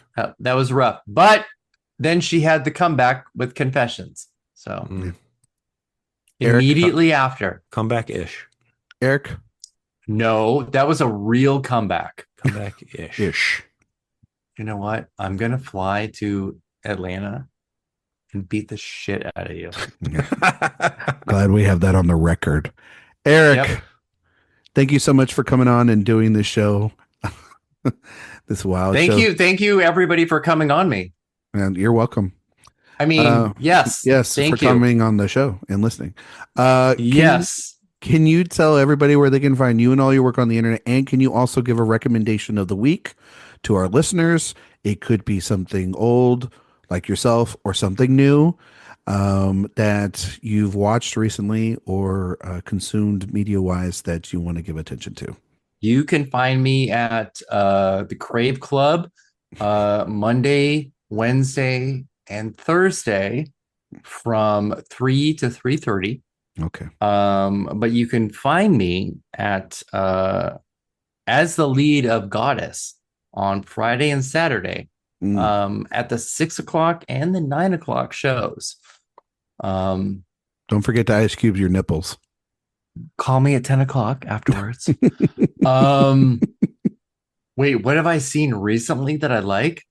I like how you didn't say any of his social media handles. That's great. Oh, social media is always going to be AwardsWatch or awards_watch at Twitter. But yeah, whatever, if you want to look at that. What have I seen that I liked recently? Yeah. Anything? It's actually been a really horrible week of watching recently of things. So there's not a lot that I have really, really liked. I don't know when this is coming. This is coming out like so far after. In like a month. Yeah, exactly. Recording. So if I'm like, hey, F1 is a great movie, everyone's going to be like, yeah, that was a month ago, you absolute idiot. I did that on last week's episode, so it's okay. Yeah, exactly. So, ooh, you know what? I don't know where it's going to be at this point, but sorry, baby. Eva Victor, great fucking movie. Yeah, good flick. Yes, it is. Solid debut. Yeah, solid back when I got to watch some films at home during Sundance. It was good. So, Jay, same drill. Yeah, I just want to ask, does one top 10 hit make an album a comeback? Anyway, Wow, move on. you're really trying to like fucking go on this, aren't you? Confessions on a Dance Floor, one top 10 hit. Do you want to compare the album numbers of American Life and Confessions? I'm not saying it was establish less that comeback. successful. I'm not Jay, saying it was less successful. Do not than poke the bear and just get us do you- out of here for the love Do you of God. think that Hung Up should have been higher than number 7? God damn it, as Jay. Honestly, you- one of you her know what you're greatest doing right singles now? ever. I'm doing math. Like that's what I'm dealing with. I'm Are you all doing about math? spreadsheets. Yeah. Are you something's happening right now, and it's not going to go well for you. Okay. All right. I'm just saying. I can't wait to A have bunch him of co-host US next week. dance It's gonna hits, be but great. nothing really, topping the billboards. Holy fucking shit! God, we're gonna get You so still have this guy on this show? we're gonna get in so much fucking trouble for you doing this. This is he's Absolutely.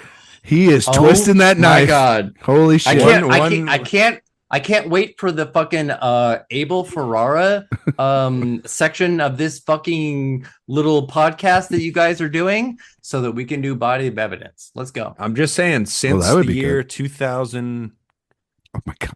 God damn it. 2000. Yeah, in the 21st century, Gracie Abrams, far more successful artist than Madonna. Wow. Shit. You know what? That we're done. We're done. That's it. Holy fuck. That is it. We are done. Holy shit. I'm so speechless. Holy shit. Jay, Bring up fucking Greasy Abrams right now. Oh my God. Jay, please, for the love of God. Letterbox, Jay Ledbetter. Anything I'm writing, which I think I'm banned I would not from identify now. your location right now, honestly. I don't think I'm allowed to write for the website anymore, but if I still am, awardswatch.com. Recommendation of the week. I saw Book of Mormon yesterday. It was great. Had a wonderful time. 15 years late, but had a great time. What an episode. You can find me on Twitter, Instagram, Letterboxd for the time being. Blue Sky at Ryan McQuade 77. You can find all my work at awardswatch.com, just as long as Erik doesn't fire me for having Jay on the show. iTunes 5-star reviews, Spotify 5-star reviews. I read your reviews, and I'm just going to put this out for the record. My audio was messed up on the Best Actress episode, so it wasn't that my mic was low on every episode I've ever done. So to whoever wrote that review, get your fucking facts straight. Thank you very much. 5 stars again on iTunes and Spotify. I greatly appreciate that. Please give a 1-star review for this podcast. Yes. Everyone's still only for the last 5 minutes yes. of it. And Mr. J. Ledbetter, what an absolutely homophobic fucking name that is. And his comments about Madonna and Confessions on a Dance Floor and American Life, which I love how I got my recommendation got thrown out the door. Like Showgirls, has had a resurgence. I'm not sure about American Life. You know what? I'm not asking your opinion on this. I'm telling you the truth. Okay. While you're over on the website. Nope. Absolutely not. Please sign up for the newsletter. Nope. Jordan Peele's Nope. It's the best place to get all the news reviews and reviews all in one place. And it's absolutely not. American Life. Stream it. Confessions. Stream it. Wow. My recommendation for the week. What an episode. I rewatched A Masterpiece in theaters. You can watch it at home. It's a gay iconic movie for a reason. It's literally the movie poster that's behind Erik right now. I rewatched Brokeback Mountain this week. Just an absolutely beautiful film.